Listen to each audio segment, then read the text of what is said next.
We're going to have a little something different today. It is the Anti-Perfectionist podcast, episode 2, and we have a special guest with us. But before we introduce him, let me introduce my lovely co-host, I, the artist. How you doing, Eyes? It appears that there were audio issues during this portion of the stream. With that being said, my name is Eyes. I am a music producer. I stream music creation on twitch.tv/III the artist. Stop by the channel, hang out, send a follow, sub, all that stuff. We teach, we learn, we discuss and discover all things music. Thank you for watching the podcast. Enjoy the show. A little bit of an engineer in those fields as well. With us today, we have our special guest. His name is Chris. And let me have you unmute yourself, if you don't mind. Who are you, and what do you do? Hello. My name is Chris, or Chris Perkins, as you guys know off of my Spotify. I'm a producer, musician, singer, songwriter, Swiss Army knife musician, one-man band musician.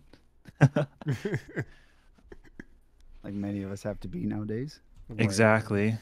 That's what they say is like the artist nowadays is now like you have to be like I think I said like part-time content creator, part-time artist. It's like you're no longer just like an artist, especially when you're an independent one. You have to learn how to do everything. Exactly.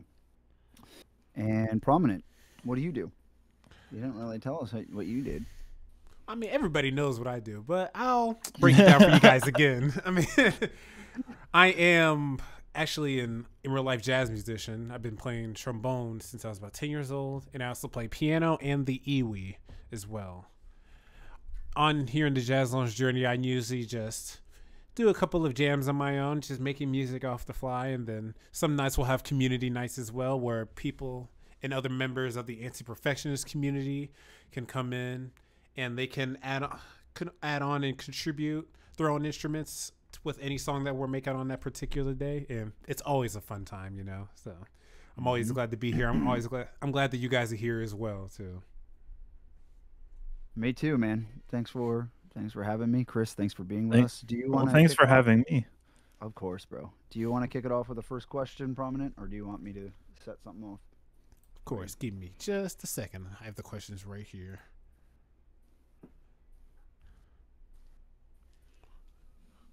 Actually, no, I don't. You have to kick it off. Okay, so Chris, you kind of do a lot of music. Where did you start in your genre? What was your inspiration, and where are you now? Ooh, okay. So if we're going, you want to go as far as back to when I first started playing instruments or first started like making? I guess making is a good spot. What was one of the first styles of music that you were creating? I was doing a lot of like, I guess kind of like acoustic pop because I grew up playing guitar, was really influenced by my sister who played bass and saw her perform and I was like, that's what I want to do. And so I kind of just started writing my own stuff. I grew up off of like, like those music shows that they had on like Nickelodeon or Disney Channel, like Big Time Rush, Naked Brothers Band, Austin and Ally, like that whole era. And so I was like, yo, I want to do that. I want to like make music, but I only knew how to play guitar. So of course you're only making like guitar music. And then I had a song I was trying to write called Voicemail, and it was like the first one I was like ever trying to produce. And so my mom gave me her old MacBook and then opened up GarageBand. Dude, the MacBook was so slow. I couldn't even like record without like just major latency. And I was literally just trying to record a guitar track. And what's so funny is I didn't have like any audio equipment except like Rock Band stuff. Like we sold the Wii, but the last thing we had was like the Rock Band equipment. And I don't know how we ended up with just the Rock Band equipment. So I had like the mic, like the drums and the guitars. I took off the guitar strap. I put it on my bass. I still use it to this day. And then I used a Rock Band guitar mic, or not the guitar mic, the singer mic. Yeah. And then you plug it in just through USB into the MacBook. And so I was literally just using that. And then I just held it up to like the guitar amp. And then I was just trying to just play. And like so I have a video of like when I first was like like producing or like trying to, and yeah, it's so funny to see like where I started at, because like, I was like sharing a amp with my bass, and so I would switch over to the bass and try to record it, and it just is so off time. And then I was just like, dude, this doesn't make any sense. But like, I kept going at it, and I was trying to do it for like a couple of years, but yeah, that's how it literally started out. That's crazy. That's kind of wild, dude. I Right. mean, so we kind of actually, I remember this. I'm already back in the flow of the podcast format. I remember we asked a question and then it goes to the second person, and then the person who asked it has to answer the same question last. So prominent, I guess that applies to you too. How Now, did I the start out? question again was, yeah, more or less. Yeah. Well, I can definitely say that it was a lot of influence from my family and parents and such. My dad growing up, well, my stepdad, I should say, when I met him around when I was in middle school, when I was just starting out in band and things like that, I was able to get pushed into playing with the high school marching band while I was only in seventh grade because my dad was really good friends with the band director at the time. So that really gave me a big head start right there. And trust me, it was a lot of work because the type of marching band that this was, it was more so in a type of school where you know how a lot of HBCUs have a different style when it comes to marching band and things like that. Like it's a little more strict and things like that, but they play really great music and they work really hard. That's how it was for Yeah. me growing up in that band pretty much. And mind you, I was the youngest one in there. I was only about like what, 12 years old, while everybody else was around like 15, 16, 17, 18 or whatever. But it gave me a really good head start and I enjoyed the So hell you were out of what? every second. Excuse me. You were like what? Middle school, Yes, in with exactly. sophomores probably, Yeah, seventh, eighth exactly. grade. And my older stepsister, she was about 4 years older than me. So she was probably around junior when I was in seventh grade. Hmm. And because she played trombone as well, and she was a really big help with that as well. What was one of the first songs you remember writing? Or One of like the first what songs was that your I like? remember. I'm thinking because Chris made me think of my first process, and it's so hilarious. It's so ghetto too. But I'm curious as to what yours was and how that process was. Yeah, over the years, as I got better and stuff, I got really interested in making music because I heard a lot of people like. I think it was around the EDM era, like early 2012, something like that, Hmm. when everybody was just making EDM type music. All the rappers and Yeah, stuff were and that's when I everything. started, like I started around that 2012, time because I tried 2013. making Started my getting own into like some stuff. EDM beats and stuff with FL Studio, which, mind Hmm. you, the beats were so basic too. Yes, It the was like so learning curve. basic, like no mixing, nothing like that. I was like, okay, this sounds cool, and I would just upload it. You And then know people are like, "Oh, the this is good." I'm like, "Oh, thank you." So I just kept going, basic sounds that they have, like the kick, snare, clap, and the hat. Yeah. Like so when I first jumped into FL, I didn't know that you had to like switch between the different channels. So I was just playing just the kick for like the first beat ever, and I thought it was so cool because I played like a guitar beat over it, and then I called it like Thorns and Roses, and that was like the first thing I ever made in FL Studio, and I thought it was the coolest thing ever. But it's so funny. Curious as to if you still have it. I actually do. Funny enough, I still do. He's like, Yeah, I yeah, it still has have like the old five like hundred sixty beat three that I thousand made plays my on first Spotify. two. It's like I I keep have mine. I everything. have mine. I think I have mine somewhere if it's not destroyed by now, like physically destroyed. Once I found it, like I like saved it in my email so I can like Hmm. just so I can be able to look back at it and stuff because I was like, this is literally the first thing I ever made. And like Mine looking back started at it, I was like, this is before actually a lot digital, better dude. than I remembered, for my Mine first started time making before that something. real like digital era. I mean, mine is technically digital era, but it was still kind of analog in the Hmm. way See, I mine started. didn't have any analog with it. I was just completely messing with FL Studio at the time. I didn't know how to Mine was record nothing. so dumb, dude. I had a boombox, and you had tape A or tape deck A and tape deck B. B allowed you to record, and A would allow you to play. But you could also hit record and play A into B. So I would plug headphones into the microphone port of the boombox. The left ear has a built-in microphone somehow, and pretty much all headphones. A lot of DJs use that when they don't have mics. Don't do that, by the way, DJs. Come on. but one of my I just hit out of nowhere. I was like, dude, I could just make a drum beat on my keyboard, record it with a mic, with my little toy keyboard, right? And then put that in deck A and play that, and then record it on deck B, a second layer. So I would like do drums, piano, vocals, and I was trying to make some crazy stuff, but it was chaotic. It didn't sound good at all. I was like, why doesn't this sound good?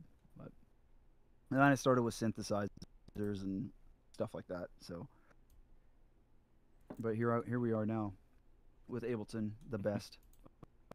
Oh, wait. I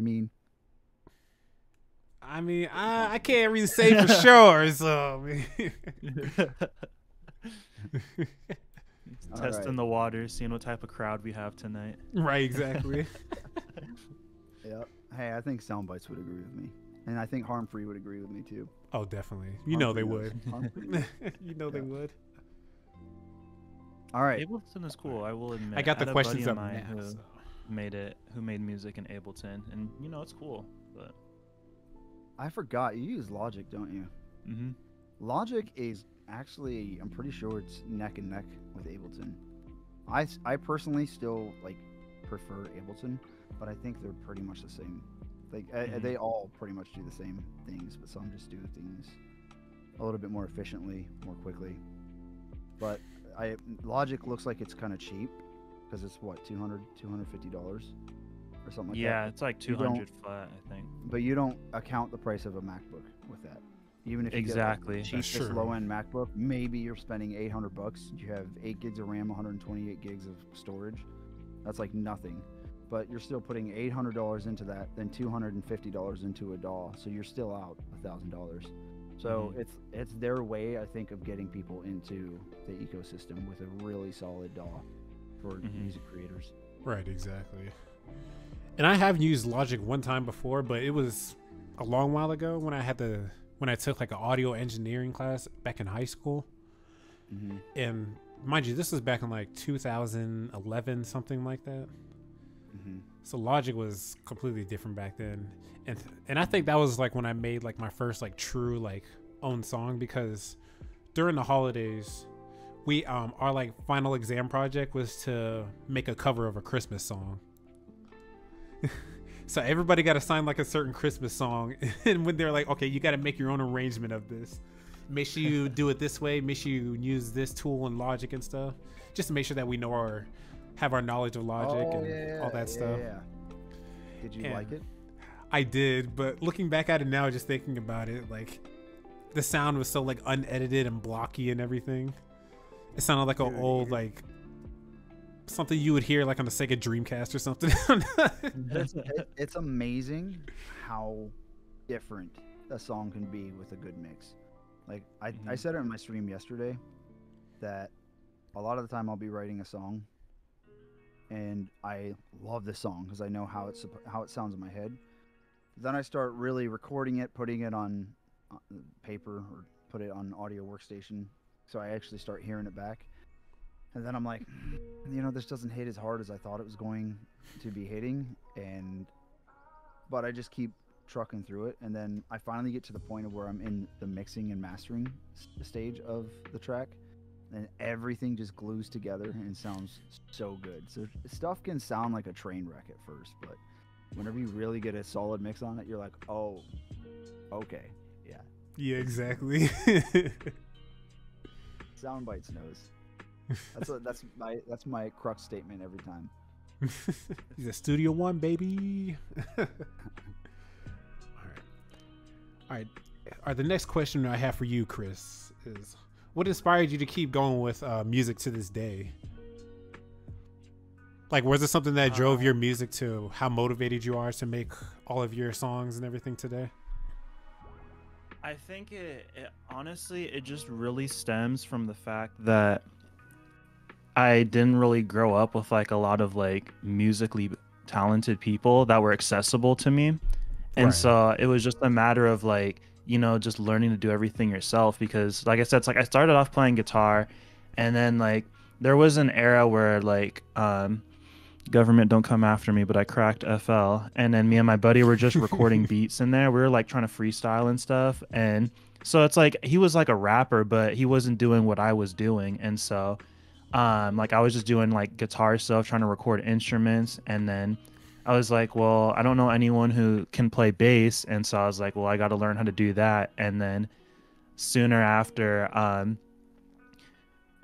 was like, well, I got to learn how to do like drums and synths and all that. And I was like, well, I'll just learn how to do it myself, because I was bouncing between here and New York because I was going to college, and then that was when I actually bought FL Studio. I took like 300 out of my savings one day and just impulsively bought FL, and it was like best decision ever because I just started making a bunch of stuff. And the process gets addicting. I've realized how much I love producing that, it's like you just start coming up with ideas. And like one of my friends one day in college just randomly brought in a bass guitar. I held that hostage until the end of the semester and I just kept making a bunch of stuff. And I was just like, I'm having fun doing this. I'm like, this is probably like trash, but I'm having so much fun. And it just, like I said, it gets addicting because then it's like, oh, here's an idea, here's an idea, here's an idea. And it's like to the point where like even to this day, I'm like recording voice memos. Like I'll be like at work and I'll have to step aside and I'll like hum this melody into it. And I'm like rushing home and then, it's really addicting and it's nice. Like I love seeing the support and like the feedback and all that. Like it really helps me like become better. But at the end of the day, it's like I'm filling in all these roles that I just didn't have access to when I first started. And if that's the case, then you got to just do it yourself and then learn a little bit of everything so you can talk to like everybody in the room when you build your own team in the future. Because originally I just wanted to just perform. I only wanted to perform and maybe write songs, but I just ended up doing all these roles, and then I kind of fell more in love with like producing and stuff. So it's fun though.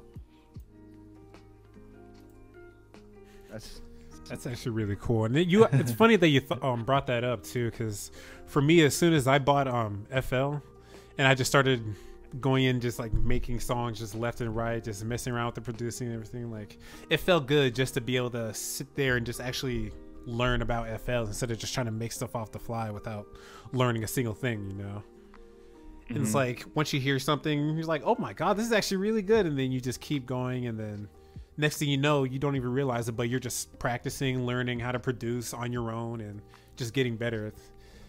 And then once that hits you, it's just a great feeling for all producers, I imagine. It really is once you really kind of learn what you're doing and lock in. Because like when I first started making music, like me and the metronome were sworn enemies. Like because like I always thought like I was good with like timing, and so when it came to producing music, I realized how bad with timing I was. And so it's like if you listen to like my song Free, I had the metronome. I think the tempo for the song's like 94. But as I was recording the song, I turned off the metronome because I'm like, this is too distracting because it was like showing like how bad my timing actually was. But like, as like you're making stuff, you start falling into the groove. And so of course I started using the metronome a lot more, and then it makes more sense. And so it makes me like prouder of like the things I do. But like you go back, listen to the old beats and stuff, everything sounds like off, and then everyone's like, dude, this sounds horrible. And I'm like, no, this is awesome.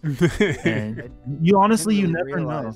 Yeah, I didn't really realize how common it is for people to neglect using the metronome or click track. Right.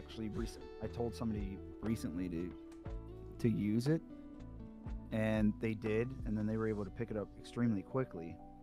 But then I explained to them further that whenever we did multiple takes, I was like, this is exactly why, because then you can just cut out parts that were actually really well done and place them right on beat with the rest of it.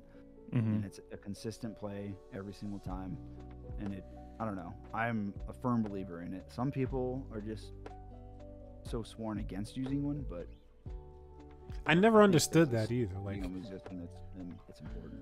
Like using a metronome has been helpful for me so many times, especially when you can't get an exact tempo in your head. You know, turn on a metronome, there you go.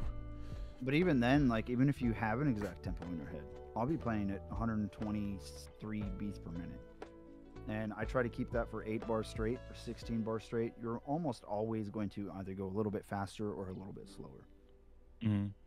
Or like even in Prominent, even in some of your songs off of the Seasons EP, it's low spirits, and after the middle 8, I suppose, or the third part, like 2/3 of the way through, maybe the bridge. Yeah, it just has the keys, and then it goes dun dun dun, 1, 2, 3, dun dun dun, then goes back into the ride, the little like pause break. Every time, every time I hear that, I challenge myself. I'm like, can I get this right on beat? And I've gotten it like 2 or 3 times, but it's so hard to just stay. You can count the whole time, and then as soon as that break happens, somehow you fall off a little bit. That's why I feel it's so important to use a metronome whenever recording. No, trust me, like playing in like gigs and stuff like that with other jazz musicians in real life, like you can tell like they tried their best like that just to keep the time internal in their head, because breaks like that can happen plenty of times too. Or like think of like a small error, like, oh, the drummer, like he just dropped his sticks or something. So like you just got to keep the beat in your head. But most of the time you got the other musicians as well backing you up. If they got the time going in their head, like as long as you have one person, like the time's going to stick together, you know? That's why it's so cool when they do if breaks. It's one person on a click track. As long as everybody has a click track in their ear and everybody can just play to that, you can rely on them. But it's still, like you said, the drummer drops a stick or the bassist drops his pick. Bars.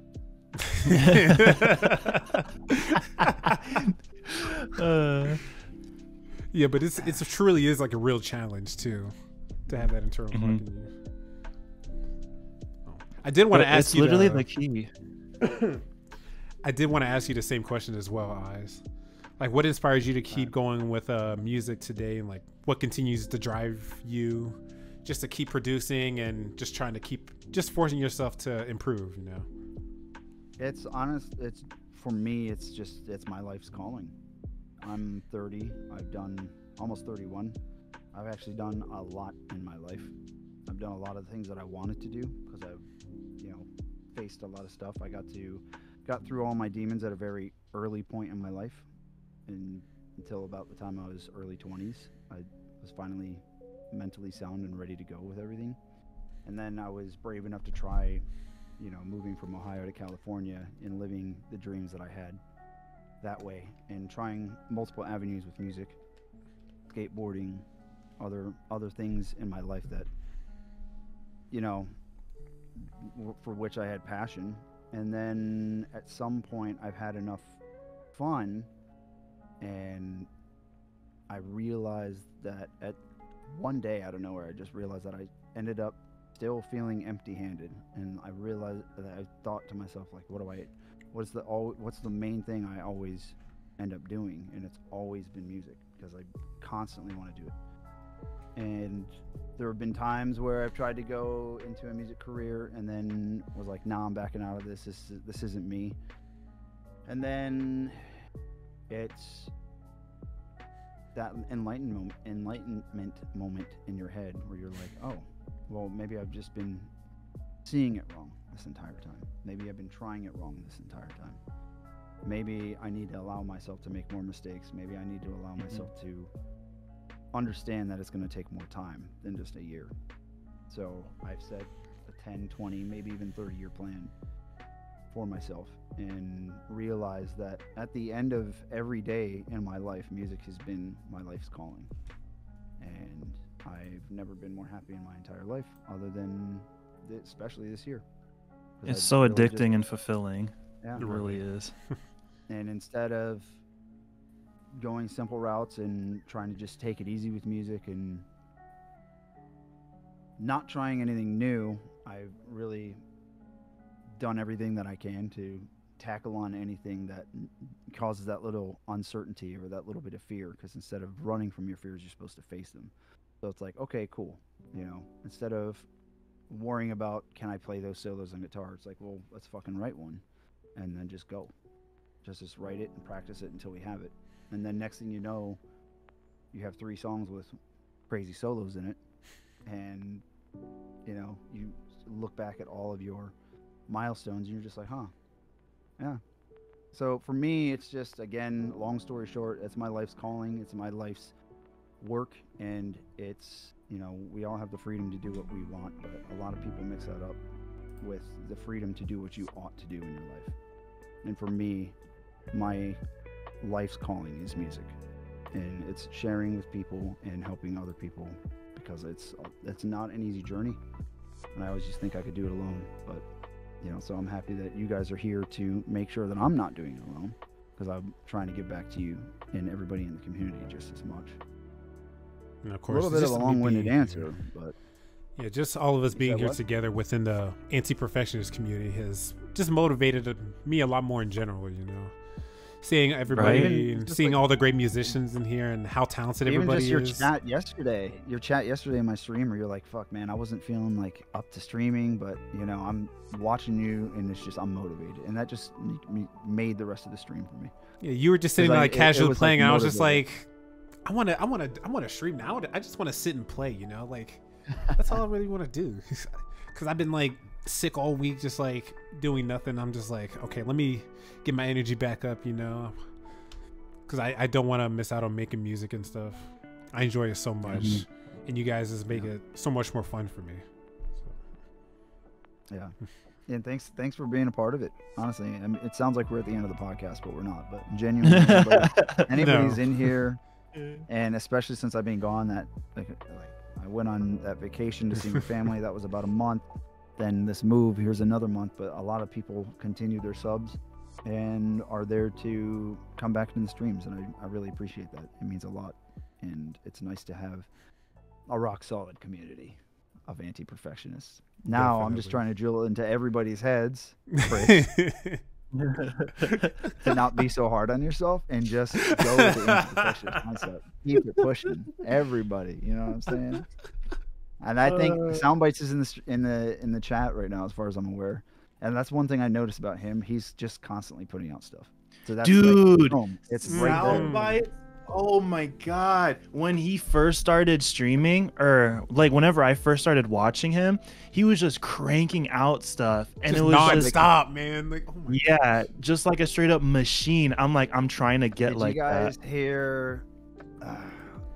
Free my mind, free my mind. It's like it's something with Star. It's like Stargazer or something like that. That one and Discovery are my 2 favorites of Soundbites. We need to get him on this so we can interview him as well.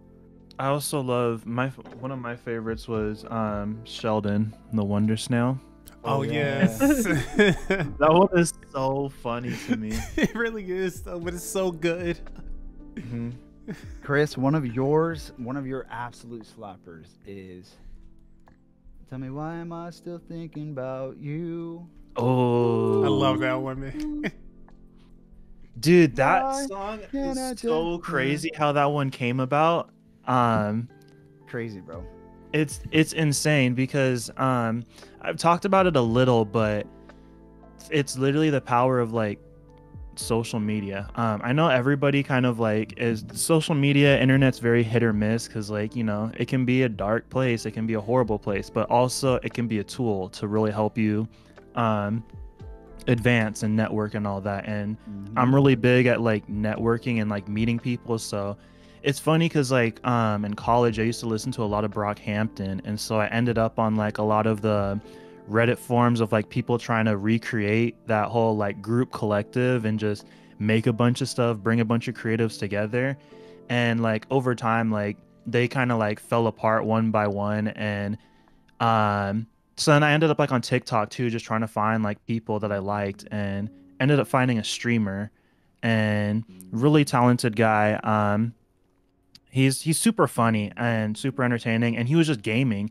And so I'm like, yo, he's cool, he's entertaining. And followed him, ended up on his Twitch, had been like watching him for maybe it was like a couple of months. I don't think it had been like a year yet, but he always kind of talked a little bit about how he was into music and he did music. And I'm like, dude, just show us like what you have. Just play something.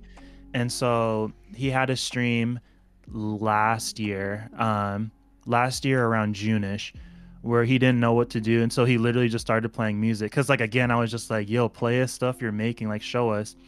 And so he played a beat, and then he played like a couple of things and showed us like release stuff, unfinished stuff. And so he played this one track and he was like, I tried to get somebody to sing over this, but it didn't like go through, and it's unfinished. But I heard it and I was like, send me this immediately. Yeah. I was just like, I have an this. idea for it. And like usually for the longest, I'm really bad with like when it comes to like singing over like beats or like already made songs, because I don't know how to go with it. Like that's why it's funny, because like going back to when me and my friend used to like freestyle, we used to take like old rap beats, like like Shook Ones Part 2, and what was another one we did? I think it was Freaks and Geeks by Childish Gambino. I think that's what it was called. But we just used to kind of just freestyle over it, and like I was trying to find my place to go with it, because as I'm learning to sing and stuff, I'm just singing along with like the root notes of the chord progression, and like sometimes it works, sometimes it doesn't. And so I always had a hard time like singing to beats. But when I heard him play that beat, Those bells kicking in at the beginning. yeah, it literally did. I literally heard it. I was just like, yo, I know what to add to this. I'm like, a guitar solo is gonna go here. And I was like, yo, just send me this track, because I started humming stuff to it. And so when he sent it to me that night, I was humming the the voice you hear at the beginning. That was the first thing that like I came up with. And so I threw that in there, threw like some strings at the beginning, and then just kind of just started just speaking my mind at the time of like, stuff I was going through and trying to just understand it. And then I kind of didn't know where to go with the song. So I'm like, just throwing a guitar solo here. And then it just worked out. It's so crazy. So this happened like in the span of like a day or two. And so the next time he streamed, I was like, yo, so I added to the song. Would you want to play it on stream? And so he played it, and he was just blown away. He was just like, dude, he's like, you really did this. I still have the video of like him reacting to the stream, because I kind of wanted to chop it up and post it. But yeah, he loved it. And then he played it again. He was just like, dude, like you killed this. And I was just like, really? I felt kind of like insecure about it, because I'm like I know it's special, but at the same time, I'm like, I feel like this could be better. And it was cool, because what I don't think this is really talked enough about, but I actually kind of used AI to help make that song in a way, because I had the original lyrics for that song, and I wasn't happy with kind of how it started. And I was like, I don't know, I feel like I'm kind of running out of like creative energy. And that was like at the time where like Chat GPT was starting to blow up. And I was just like, I'm curious what it can do. And so I threw my lyrics in there, and I was like, hey, here's the theme for the song. It's about X, Y, and Z. Do like rewrite these lyrics to make them sound better. And so it spit out like all new lyrics. I hated like every single line of it. I think there's maybe like one word or one line where I was like, yo, this is something. And it really just unlocked like, advancing the lyrics and kind of like evolving it to what the lyrics are now. And so I rewrote my own version of it, posted that in there, and I was like, does this capture the meaning of the song? And then like it really analyzed it, and it was just like, yeah, this line perfectly captures the imagery of losing somebody versus the previous lyrics where you said this. And like it went like in depth like that with the analysis, and I was like, yo, this is cool. And it was just like a back and forth kind of conversation, and it was like all just because I was curious about using it for that. And it's like, it's still like everything came from me, but it was like, just having like that conversation really just like unlocked that. Whenever you use it like a thesaurus, that's kind of That's a better way of using it for sure. You know, I've had people tell me they've written a book, and then I was like, oh snap! They're like, I've used AI to write it, and they just put in a subject, and it wrote the entire thing, and they said they wrote it. I was like, yeah, it's a good starting point. It's a good starting point. It's not an end point. I personally don't like to use it at all. It's just something.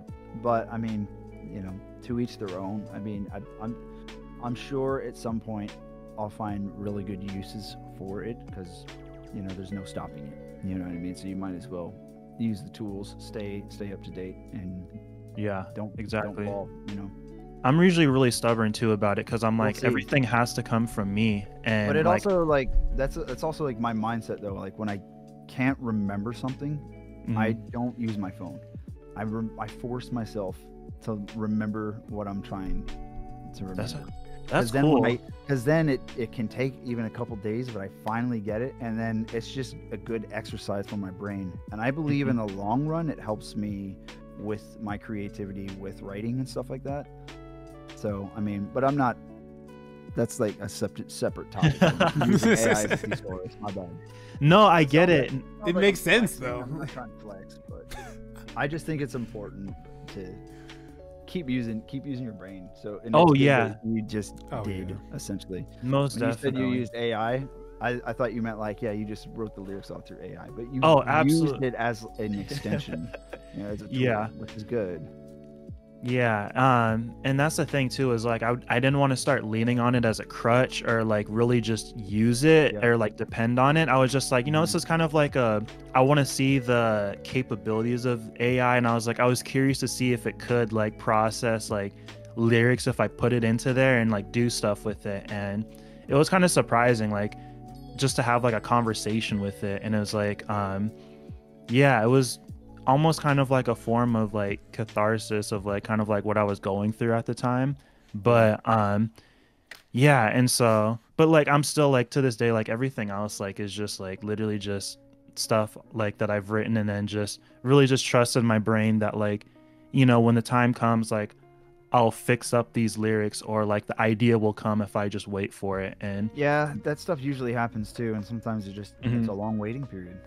Exactly, but it's so worth it though. It's so worth it. And sometimes it's just digging and trying to find artists that, or like, you know, lines from songs, singing patterns from songs that you like, and try using those patterns in your own song, and then you're like, okay, I can use that with a variation. And then that's exactly it's funny you brought that up. It's exactly how jazz musicians, for example, they do a lot of transcribing. Like they hear solos from stuff from certain musicians, certain licks that they have, you know, and they want to be able to learn those licks and make their own thing of them, you know. So they sit there and noodle through them, play them, drill them in their head, you know, drill them on their instrument, how much have you, until it's like locked into their head, you know. And then once they do that, they either try to like learn it in all keys, or they try to just change up the variation. Oh, see, there you go, that book right there. Still like an artist. This book is literally like my Bible. Like it's because that's literally it right there. Is just, I know people always like, the big thing is just like, you know, you don't want to copyright infringe, you don't want to like steal stuff or copy it. Yeah, there's a but difference between, like, exactly. All musicians technically do it though. They learn from each other. You take inspiration from other musicians. Yeah, that doesn't mean you're stealing from them. You're taking something that you like what you hear. You're making it your own in a way. It's the same thing as like making an arrangement, basically.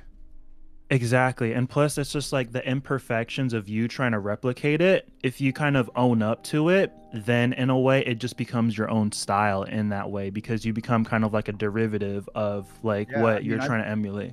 I've written I tried creating like more or less a lo-fi version or a chilled EDM version of a post-hardcore metal song, and then next thing I know, it turned into my own thing and sounded nothing like at all like it. Yeah, so sometimes all it takes is that little inspiration or that little push to even just get you to dip your feet into actually getting into motion. You know, because sometimes you just open the DAW and you don't want to do anything, or you neglect opening it. Whereas if you're like, all right, I'm just going to mess around and try to recreate a song real quick. Next thing you know, 3 hours later, you've completely written your own thing. And you know, I mean, it's not. This is a segue here. It's not as good as Low Spirits or Seasons. We talked about Chris's songs, soundbite songs. We have to talk about Prominence 2 tracks that are iconic. And then this question also leads back to you, Doug. The question about what keeps you going. So let's talk about Spirits, Low Spirits, and Seasons, and how you push through those low spirits and keep going with music through every season. I see what you did there. It's so bad it was good. But to answer your question, Eyes, I said low seasons, low spirits, and he's like Low Seasons is the song I stole. Like I copied that 100%.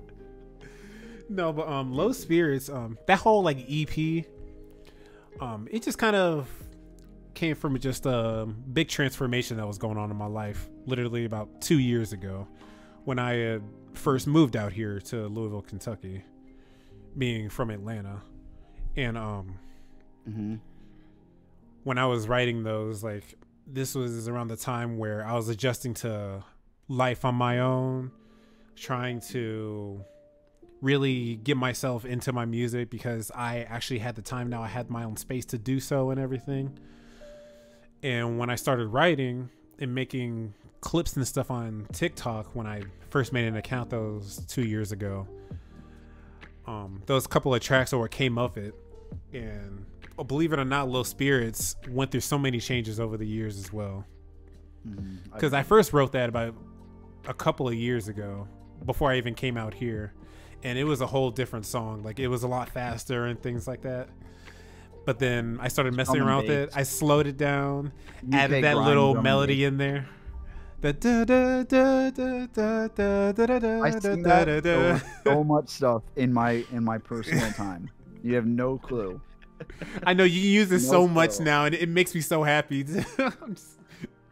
It's like, that's an example right there. Like, Ice is taking inspiration from my song. It's such a good lead. It really is such a good lead. I've used it in a community cook-up, and I used it in your community cook-up just last weekend. I'm pretty sure I've used it twice, and because it's not something I'm gonna, put on Spotify.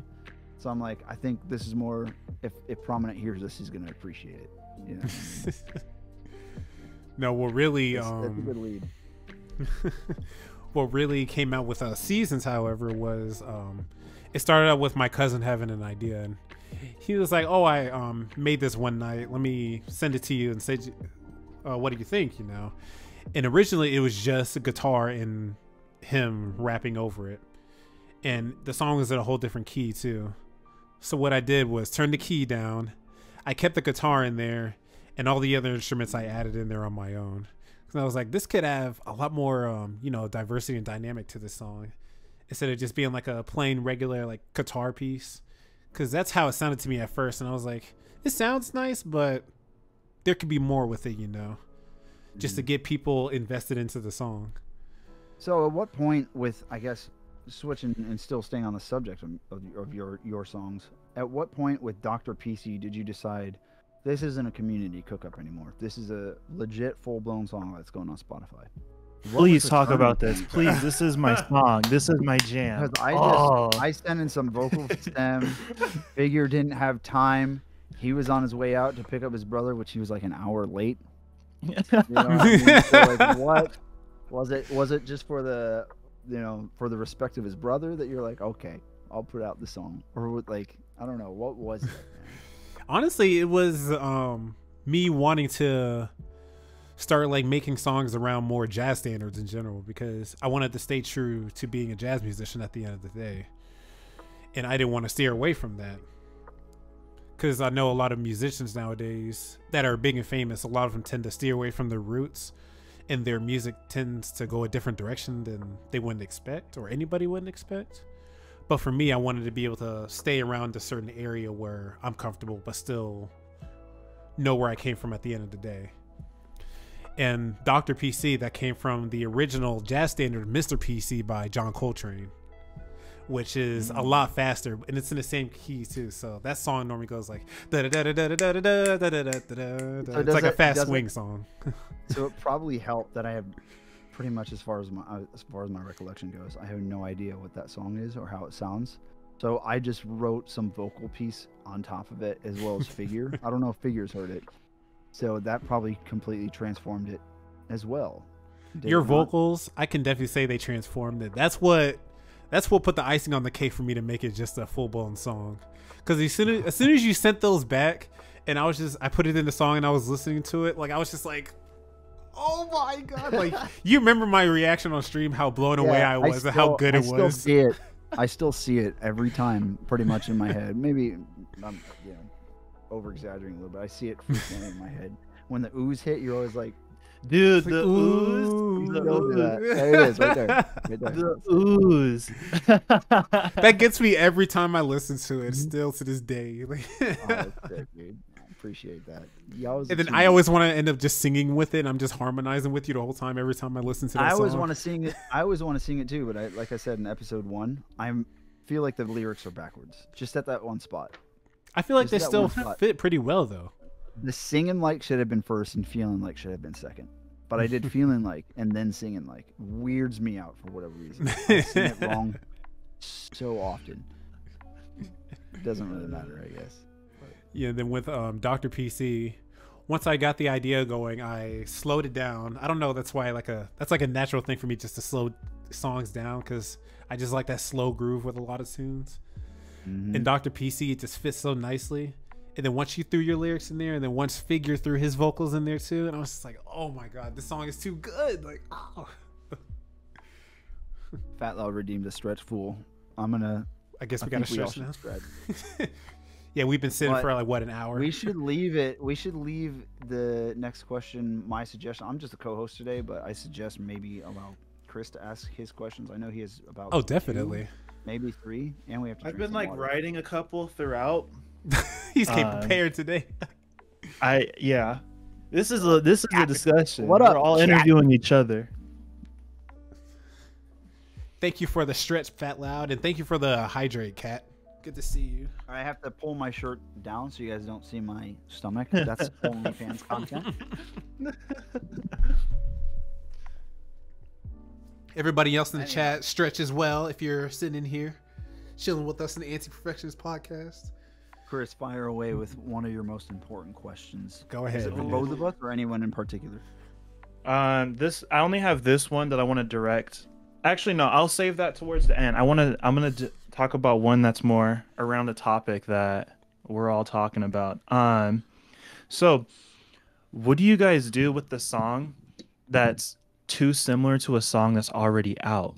Because like I know for my sake, I've had songs where they may be in the same key as a song that's inspired it, and I notice like I have a tendency, like kind of like an unconscious tendency to start recreating that song of like if I'm writing to it, I'll write like a melody and it ends up kind of sounding similar to the melody of like the original song. Or like, you just come up with like you try to come up with like new ideas for it, but then you kind of find yourself like stuck in a box with it. And it's like, what do you do with it? Because it's like, sometimes it's like you feel like it's a really good song, but you're just like, I don't want to get like copyright or like look like I'm just stealing the song. I've been through that multiple times whenever I'm trying to write a song, because I know where I got the inspiration from, but at the same time it's hard to try to separate that from your own work at times and try to make it something of your own instead of it sounding too similar to the song you got inspired from. The way I usually go around it is I do like the basic things, try to experiment with like different keys and different tempos, of course.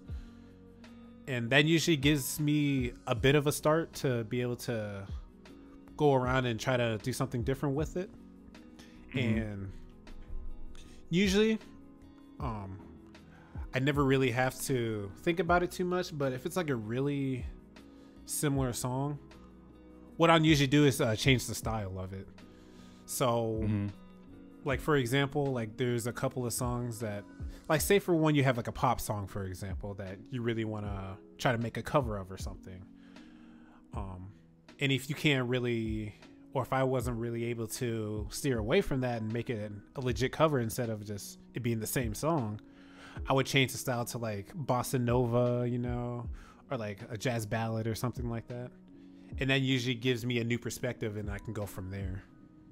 Mm-hmm. Eyes, you have anything to add? For me, I I agreed with the fact that you changed the key. That actually will do a lot. Sometimes you use the regular chord progression that's already in there, but I then would encourage experimenting with, instead of doing 4 chords in that 8 bars, you do a 16 bar with 8 different chords. You use the 4 chords that you like and then 4 different chords that go along with that. And then that changes that, that's another way of adding to it. Sometimes you don't want to do that because it changes up too much into something that you don't like. Mm-hmm. Another big one are going to be your vocal patterns and what you're singing. So do you have an example of how the song is and what your vocal patterns were? Were they the same, more or less, as the song that inspired you? Mm-hmm. I'm trying to think of.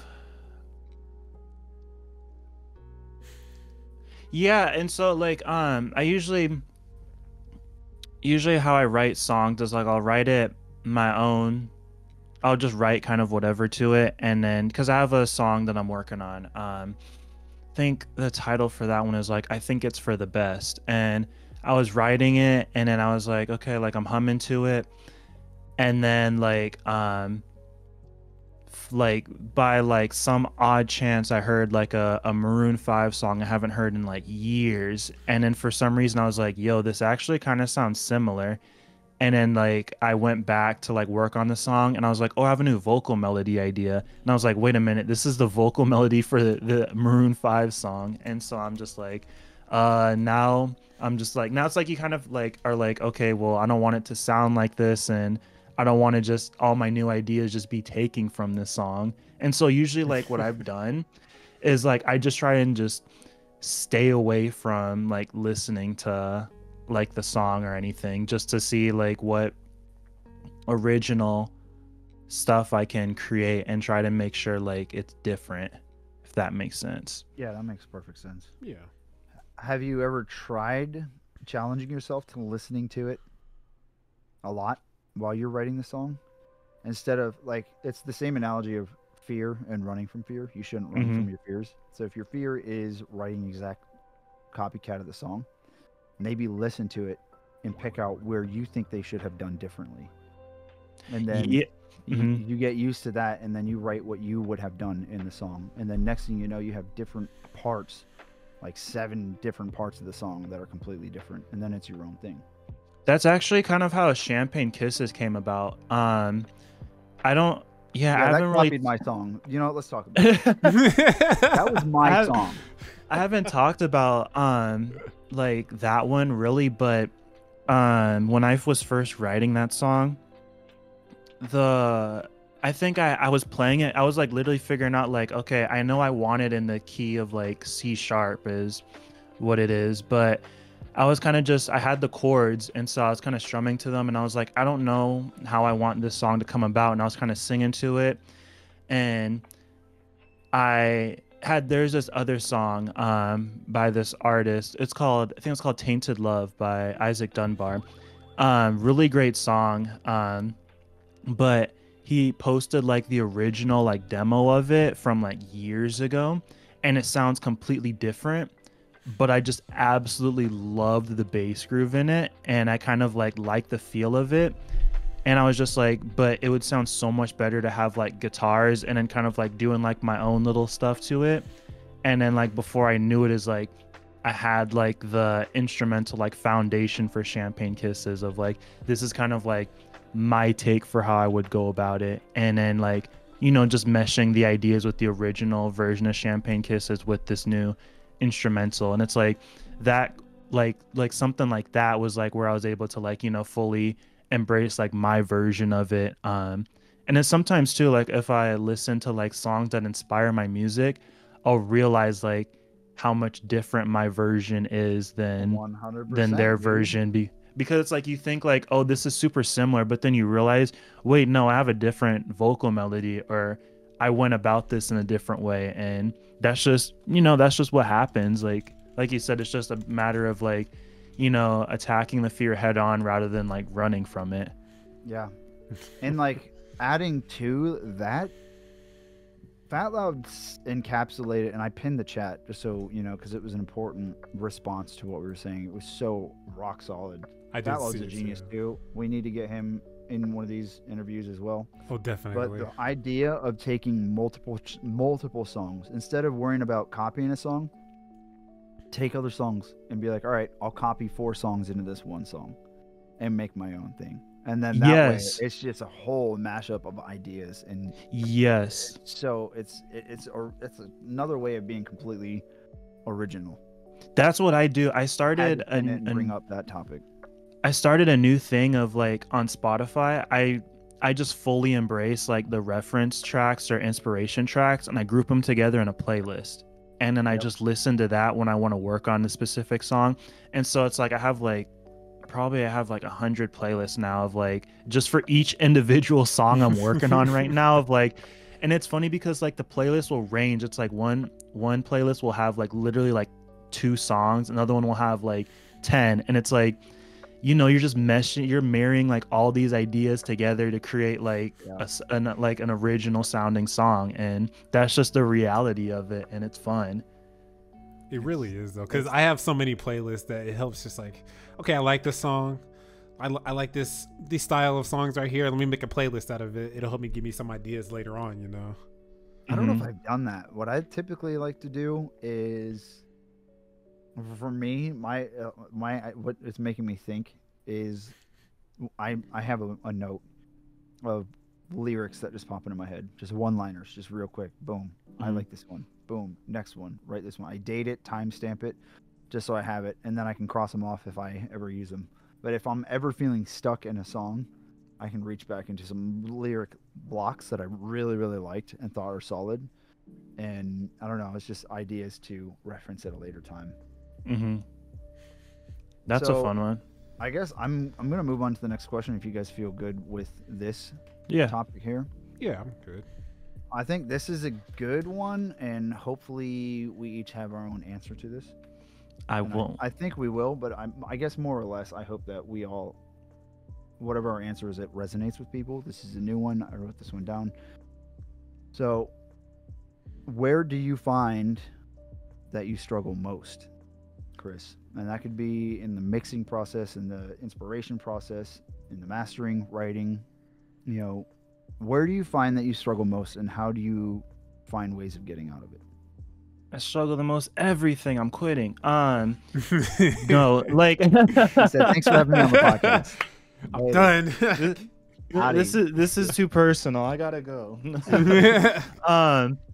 So, for me, usually the issue that I run into is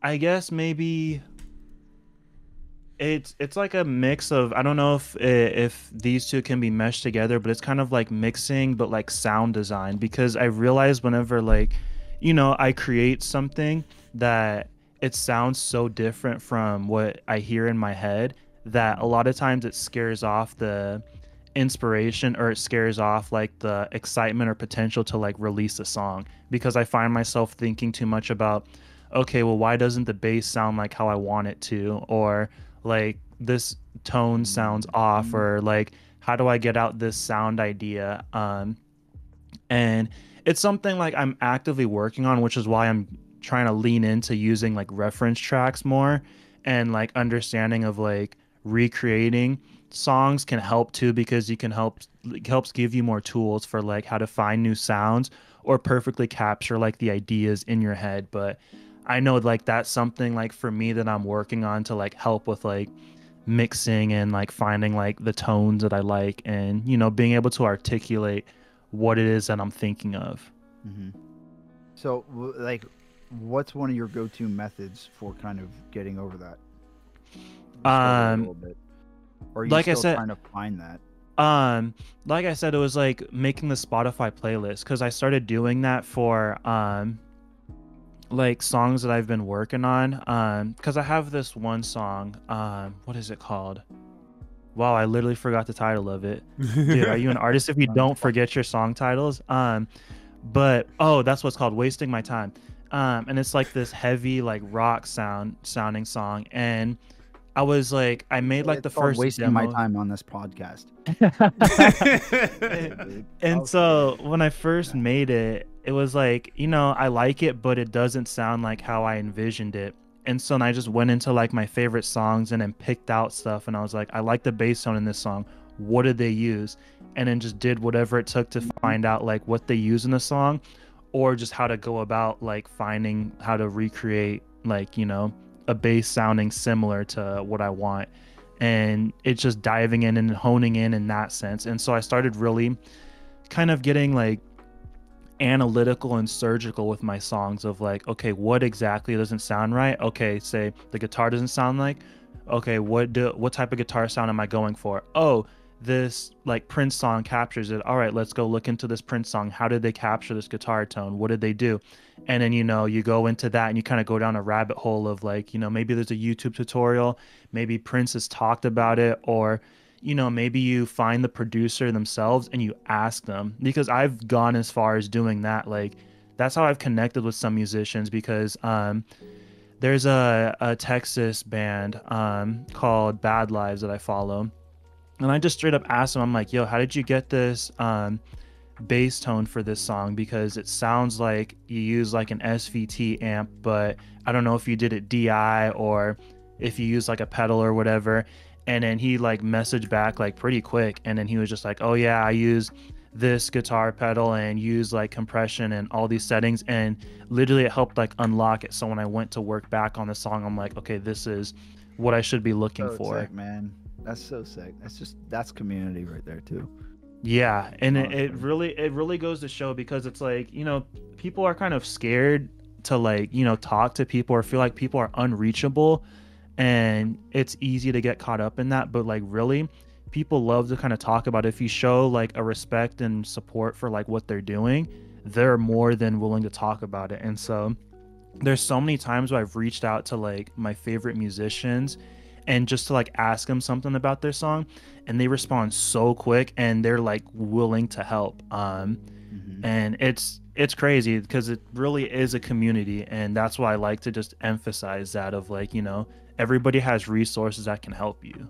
But adding to what you're saying, even if you're in a position where Chris is, and you can't, or you reach out to somebody and you can't get a direct response or a direct answer of the sound you're trying to get or the results you're trying to achieve, there's power in understanding that if you're trying to do it yourself and get it done yourself, you do create your own tones, your own sounds, and your own style that you might not realize. And then you get to a point where you think it's good enough, and then you just keep building on that. Then eventually along the way, someone's going to ask you how you built your sound. And it's a lot of it's experimentation. So there's also solution.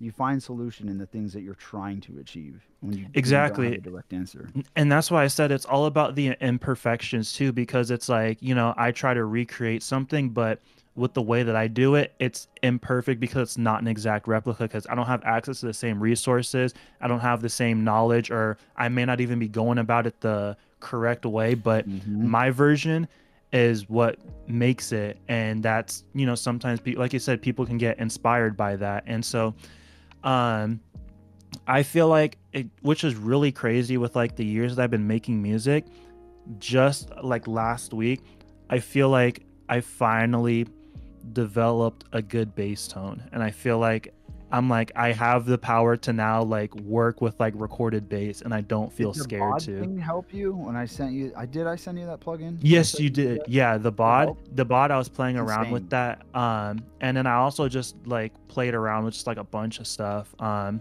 then realized. Who doesn't know, sorry, Chris. For anybody who doesn't know, we're referencing this plugin. It's free. It's called bod. It's called Bass Overdrive, but it's just bod. So if you look bod free VST, it looks like just a pedal. You have two knobs and a button to enable it, turn it off, and then adjust the dry wet and the power, or like the tone of it. Super good. Yeah. But Yeah, going it on, helped on that one song that I was working on that night with you. And so I was like, oh, okay. And so I guess that's probably like another area too, but you know, managing around that about like how to get a good bass tone because I use live bass for my stuff. And so yeah, me too. and so I a lot of used my to in the past, but yeah. have to not at this point. Hmm. So Prominent, what about you? With that question, where do you feel like you struggle most, and what are your solutions of getting out of it? Two things I can definitely think of that I struggle with the most. One is consistency, because, and that actually leads into the second thing as well, which is just overall motivation. And I think my reasoning falls under falls under a lot of other people's reasonings as well, which is just getting too comfortable with life when you have like a regular like full-time job and all that stuff, and you have to worry about like paying bills, surviving, all that things like that, you know. Now I'm not gonna get too deep into that, of course, but when you're Get like deep, this is your podcast. right. But You're the guest. It's like you get home after like a long day of work. It's like you don't want to work on music. You just want to relax. You're tired, you know. And then that cycle. It's easy to get comfortable into that cycle, and you end up losing the motivation to make music overall, you know. And the ways that I usually get over that is one, listening to music, you know, motivating myself and reminding myself that like I really love music. I really love doing this, you know. And just talking to you guys a lot as well really does help as well, because I know that I'm not alone in this, and that's one thing I always have to remind myself, is that I'm not by myself when it comes to trying to make music. Yeah. I'm here with a whole community of like-minded musicians that really want to be able to do what they love and make music as well, you know. And another main thing I can think of is I tend to watch a lot of like YouTube like music videos, like live performances from those musicians that I draw inspiration from so much, and just watching them and their thought processes and watching interviews from them as well, just like you said, Chris. You really get to see what their thought process and what motivates them, and then you have to sit there and just makes you think like, that actually makes so much sense, like why didn't I think of that before? And then they end up telling you like, oh, this drives me to keep going every day, you know. And then some aspects you have to just force yourself to do it, you know. Yeah, because not everybody's in the mood to do something every single day, but if you really want to, once you force yourself to start, it makes it so much easier just to keep going. And that's where I fall under, is just getting started, you know. That's discipline and creating good habits. It's so hard to break bad habits, and it's so easy to get into bad habits of just not wanting to do anything. But once you stay in a consistent pattern of doing stuff, you, especially if it's for something that you love, you know, it gets a little bit easier, you know, get a healthy addiction to it. Right, you're actually making a good habit instead of just like forming a bad habit, because forming bad habits is a lot easier than forming good habits than just in general, you know. Yeah. That's why I started microdosing production, because I used to like, I'm the same way too. It's like, you know, you work full time and you have like other obligations that like by the time you come home, you're like, I want to relax, but I have these ideas or I have these projects and plans that I want to do, but you're just tired and you want to relax. And it's easy to get trapped in that cycle of like coming home and just not doing anything. But it's like, oh, I'm letting these ideas slip away, but I want to spend these hours producing, but sometimes you can't. And so sometimes all you can do is just like a quick 10-15 minute session like before bed or whatever, and sometimes doing that really unlocks like what you need. And so, and because I was talking with Isa a little bit about it yesterday, but you know, sometimes that can help you go a long way, because you know, when you have that time crunch, you're like, okay, I have 15 minutes just to record a bass part or to mix this song and see where it's at. And then sometimes you start to see the end goal, and then there's that motivation spike again, and you're like, okay, I can do this, and then you finish it before you know it. And even like adding to that, even if you have the mindset of, I have 15 minutes to nail this bass line, or 15 minutes to nail this vocal part, we all are in the idea of instant gratification for things instead of understanding that it takes time. You need to work Mm-hmm. for things. So sometimes It's if you true. change your perspective and your point of view on it, it's 15 minutes of practice. That's Mm-hmm. 15 extra minutes of practice of getting those reps in. So the next 15 minutes you could probably nail it. It's Mm-hmm. not. A lot of people feel pressure to hurry up and finish this production. Hurry up, hurry up, hurry up. It's like, just have fun with it. Take your time. Make it as good as you can. Don't worry about being perfect. You know what I mean? But get it to where it's not sloppy. It sounds good. And don't rush it. Just enjoy it. Yeah, and that's what the drive behind this anti-perfectionist community was. It's just that perfection, it doesn't really exist, you know. No, nothing's gonna be perfect at the end of the day, but if we like it, if we think it sounds good, then it's good, you know. And plus, we have a whole community behind each and every one of us to be able to drive us and motivate us more, you know, and to give us And what I constructive like saying about criticism taking about our breaks. music at the end of the day, and that Yeah, drives us even more 100%. right there. Mm. Yep, 100%. And what Fat Loud's saying, taking breaks when he goes into the studio.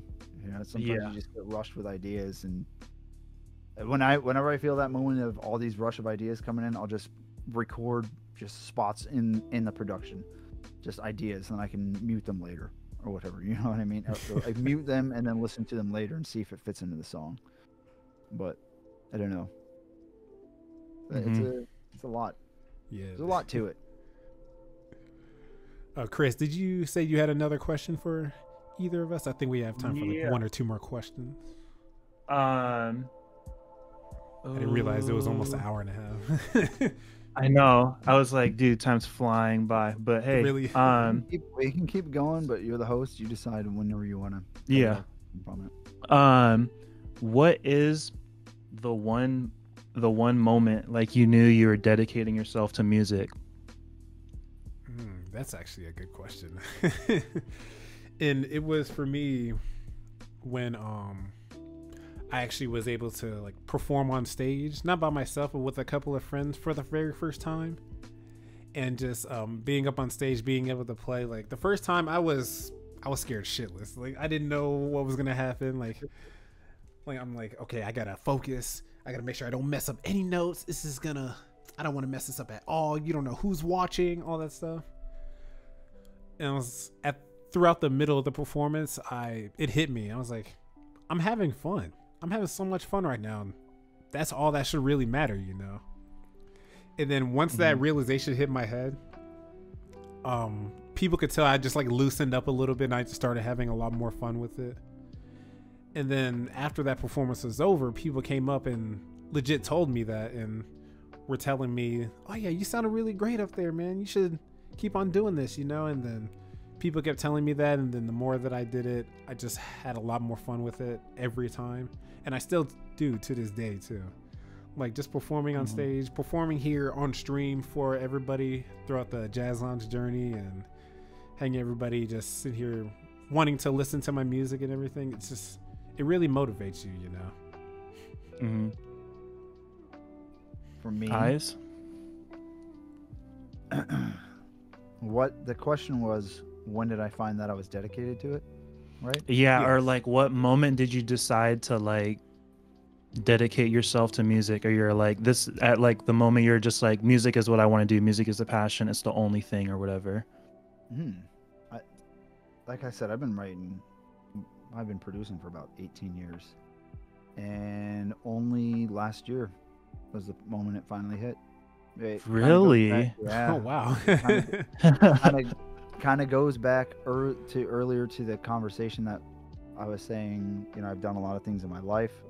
You know, chased a lot of dreams, and you know, achieved a lot of dreams, and ended up empty-handed. But always at the end of the day, went back to music. But I've tried music a couple of times, and even more recently in 2016, 2017, 18, stuff like that.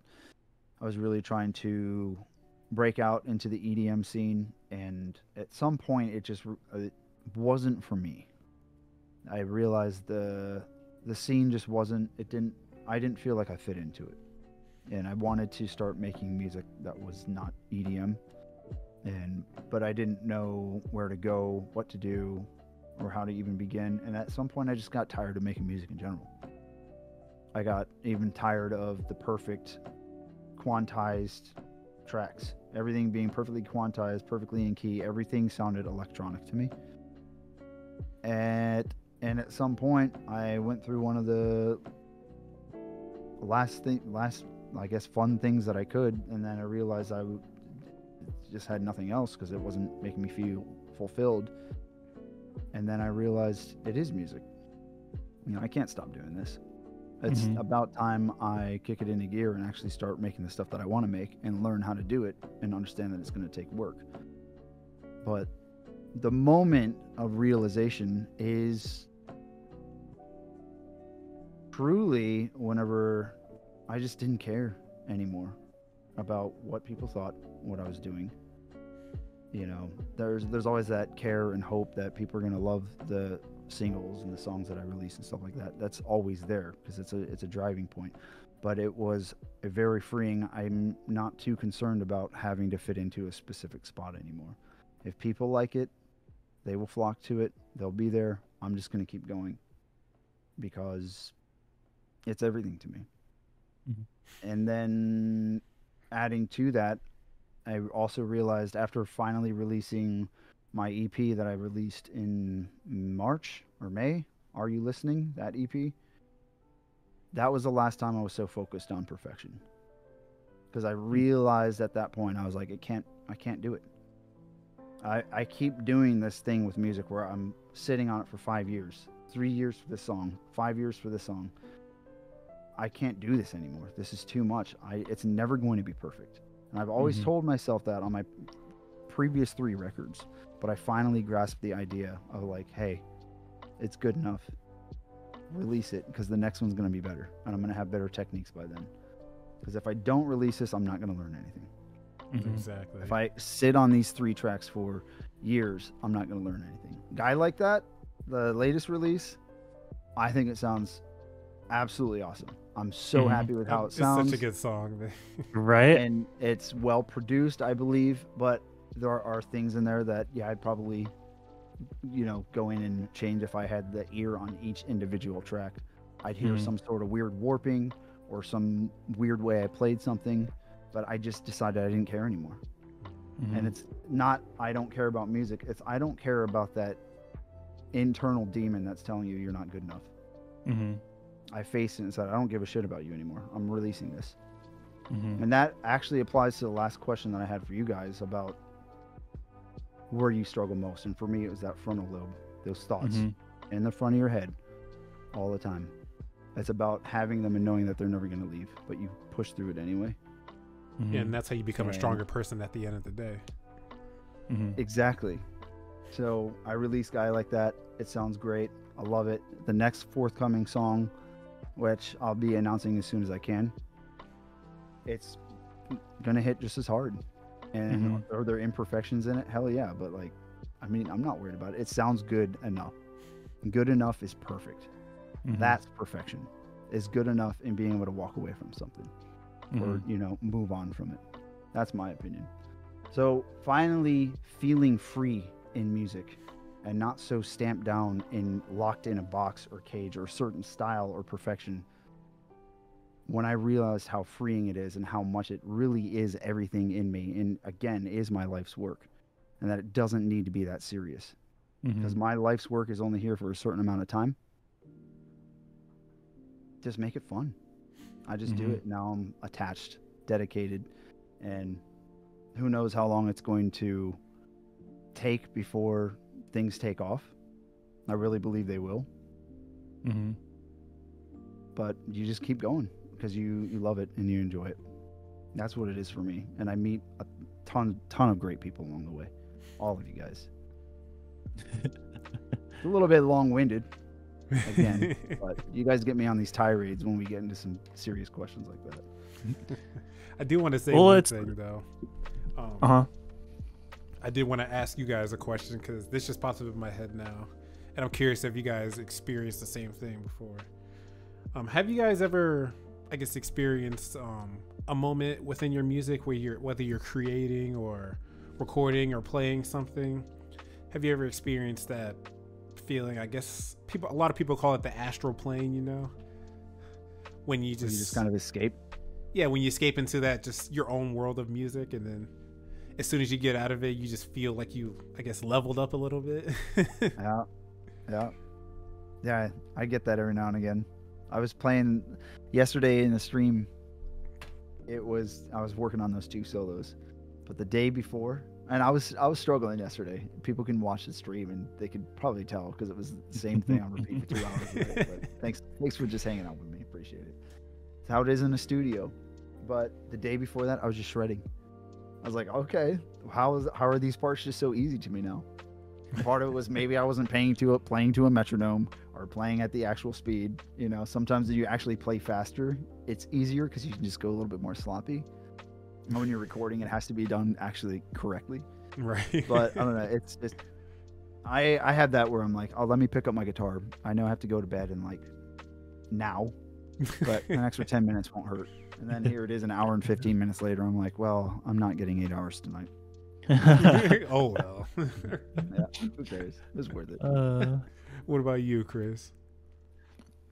I'd say it happens kind of frequently. A lot more so now that like I've been producing. But what was kind of crazy is I used to challenge myself, and if there was like moments where I felt like I had a creative roadblock, I'd challenge myself before I would go to bed. I'd write an album of songs. And I'm talking like 10 to 12 songs. I'd just like start off by like, here's just an idea for an album title. Here's 10 or whatever like words or phrases that I think would be cool tracks. And then we'll just go in and start just blabbing about stuff and then coming up with like a song idea. And like, it's funny because like 90% of like those tracks don't like, I would say more realistically, like 98% of those ideas don't ever like come of anything because it's like kind of just random gibberish. Yeah. But like all of it just for like maybe like one track or one idea to evolve into an actual song. And so what I did, this was like 2021. I challenged myself. I was just like, can I make a whole album in a month? And I was writing and just recording a bunch of just random like ideas. And it's like, it's like I have this acoustic song, or it's like I have this just hard rock song, or I have this electronic song. And so I was just flipping through songs and just constantly working. And it's just like, it's just that sense of just like limitless opportunity to just do whatever you want and just like true freedom, because I was just holed up in my room. I was like going through stuff at the time, and it was just such like a cathartic experience that I had like a kind of like a personal like Instagram account where I would use that as kind of like my own like live streaming platform, and I was only live streaming it for myself, and it was really just to document the progress. And so I was like back to back every night. I was just going, and I was just like, all right, in this session, we're going to work on this song. In this session, we're going to work on this song. And it's cool because I look back now and like some of like my, that have one where there's this song, it's not going to come out for a bit. It's called Forever and Always.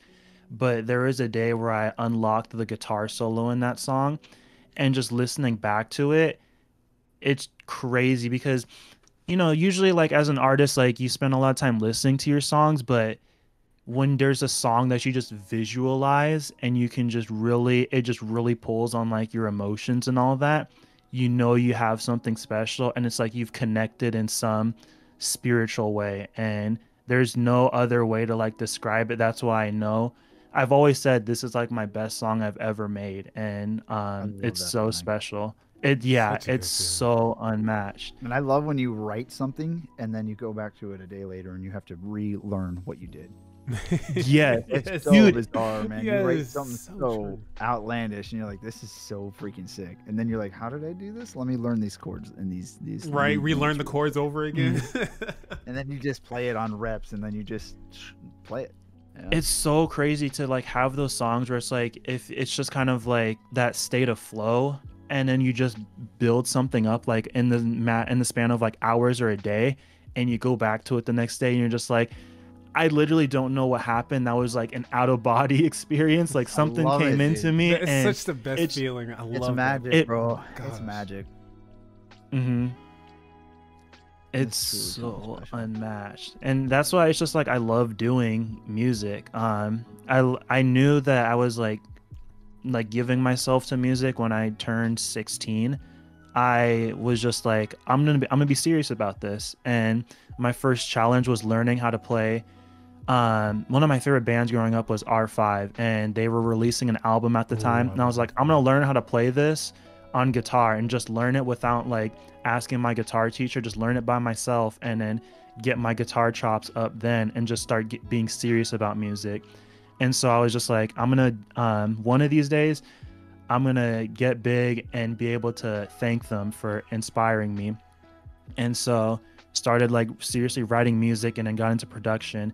Fast forward to 2021, the I go to a concert by the Driver Era, and this is kind of the new 2.0 version of R5 because it has some of the original members, and I get the chance to go on stage and perform with them. And they brought me up and played and I played guitar on one of their songs, and this is in front of like thousands of people. Oh man. And it was crazy because like, I just made like a $5 sign. I was like, can I play guitar in this song? And then they called me out, brought me up on stage. And it was like, it's crazy because like it's like thinking back, like just like 5 years ago, had this proclamation of like I would thank the people who made me start doing music, and here I am on stage shaking their hands talking about you That's guys got me into making so music. exciting, And bro. then we all just jammed out for the song, and it was just such a crazy experience. And then getting invited to like the after party afterwards, and then like actually like talking with them for a bit, and it was just Life crazy. changing. And so it's really attainable. Like if I put my mind to it, this stuff can happen. It can seem so far off, but like it's actually not so far off. And so Yeah. it's like, Just I keep stayed going. consistent with this. I bounced around with like art, Yep. kind of like art categories. I was really into drawing, I was into writing, I was doing choir, and then I was doing theater. But music, the minute I was just like, I want to do this, I just couldn't stop, and I stayed consistent with it, and I connected with it in a way I couldn't connect with like theater and stuff, and music just felt Discipline and more good real. habits. Uh-huh. Discipline and good habits. So, Prom, I know you're the host right now, but I know that Chris had a question about guitar, and I've been itching to know what it is. Oh So yeah, he can go ahead and I ask. want to see if he can open, or if he can finish off with that question. If you have another question to ask, and then we open it up to chat to ask questions. But it's your stream, just want to see what you wanted to do. But I did want to leave an opportunity for chat if you were good with Yeah, that. I'm down with that. You can ask your other guitar question, Chris. Yeah, and then we can open up for chat for a little bit. Oh, Definitely okay. down So for So get your chats going if you guys. yeah, have get your questions. chats That way going. we can Yeah, read them exactly. and catch up with them.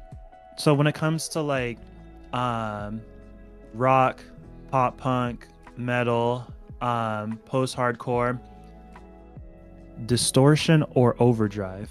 Distortion.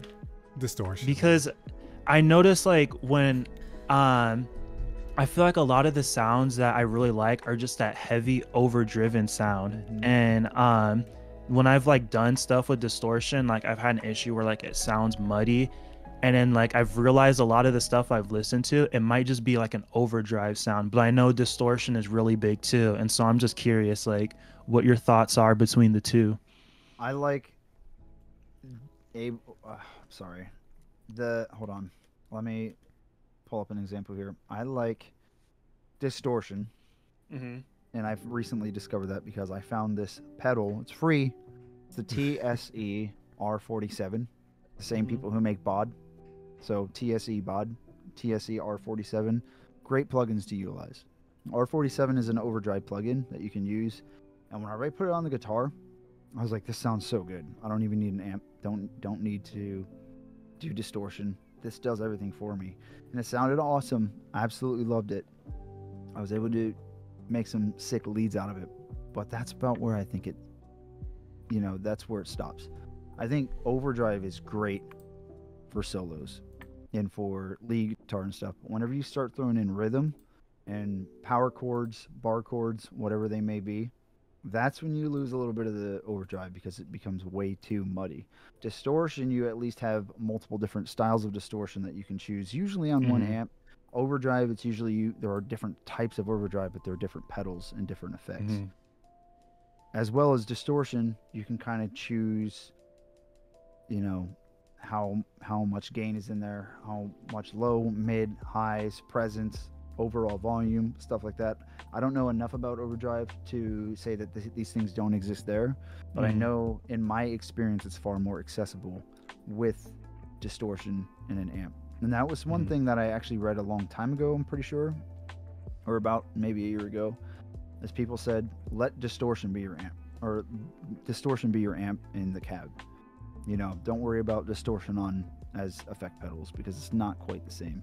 And I ignored that for a little bit and tried an overdrive pedal. You know, while it was a VST, it was still an overdrive pedal. And it doesn't sound as clean or as authentic as actual distortion. You know, Do you ever blend the two? I've not tried that yet, to be honest with you. I would feel like it sounds like you have, question mark. I've experimented with it, but he's like, I may have dabbled a little bit with it. I feel like it'd be good to do with whenever you are playing rhythm guitar and then your part comes in for a solo. That's when you kick it into overdrive. That's why there's a button. That's why it's a pedal instead of its own amp itself. I would think. That's my guess. Yeah. But then again, there's a pedal to kick on the distortion too from a clean guitar. So I don't know. I haven't experimented using both at the same time because in my head, that just sounds like a lot of noise. But yeah, I'll try it. What about you? Distortion or overdrive? For prominent? You or me? I don't play guitars, so I mean, I can't really contribute. Who knows? Maybe you throw it on the sax. Maybe you. That's possible. Because I know like some jazz artists can throw overdrive on stuff, to give it a little dirty tone to it. But I know like but that's still stuff like that. Yeah, but I know that also still is more like guitar area. But yeah, I feel like I've always like it's crazy because with being playing guitar for the longest, I feel like I struggle super hard with finding tones with it. And so like I've experimented with distortion and trying to like use that as like an effect, and I feel like I've always kind of run into issues of it being muddy or just not being able to sound as like clear or as kind of like high endy as I want. Actually, EQing will help a lot with that. Yeah. And a good quality amp. I was using, like just everything I could at first, but now I'm really narrowing down what I'm using. Lately, what I've been using most, because they're on sale right now, everybody, if you're a guitarist and looking to get some good amps, I bought 3 amps for $200. Oh, Neural that's a pretty good DSP. deal. Oh, Neural, yeah. DSP has some really good stuff. Reading things on Reddit. I don't know if anybody on the world has ever heard of Reddit. It's this website. Be surprised if you hadn't at this point. But a lot of people were saying it actually sounds like an authentic amp rather than a virtual amp.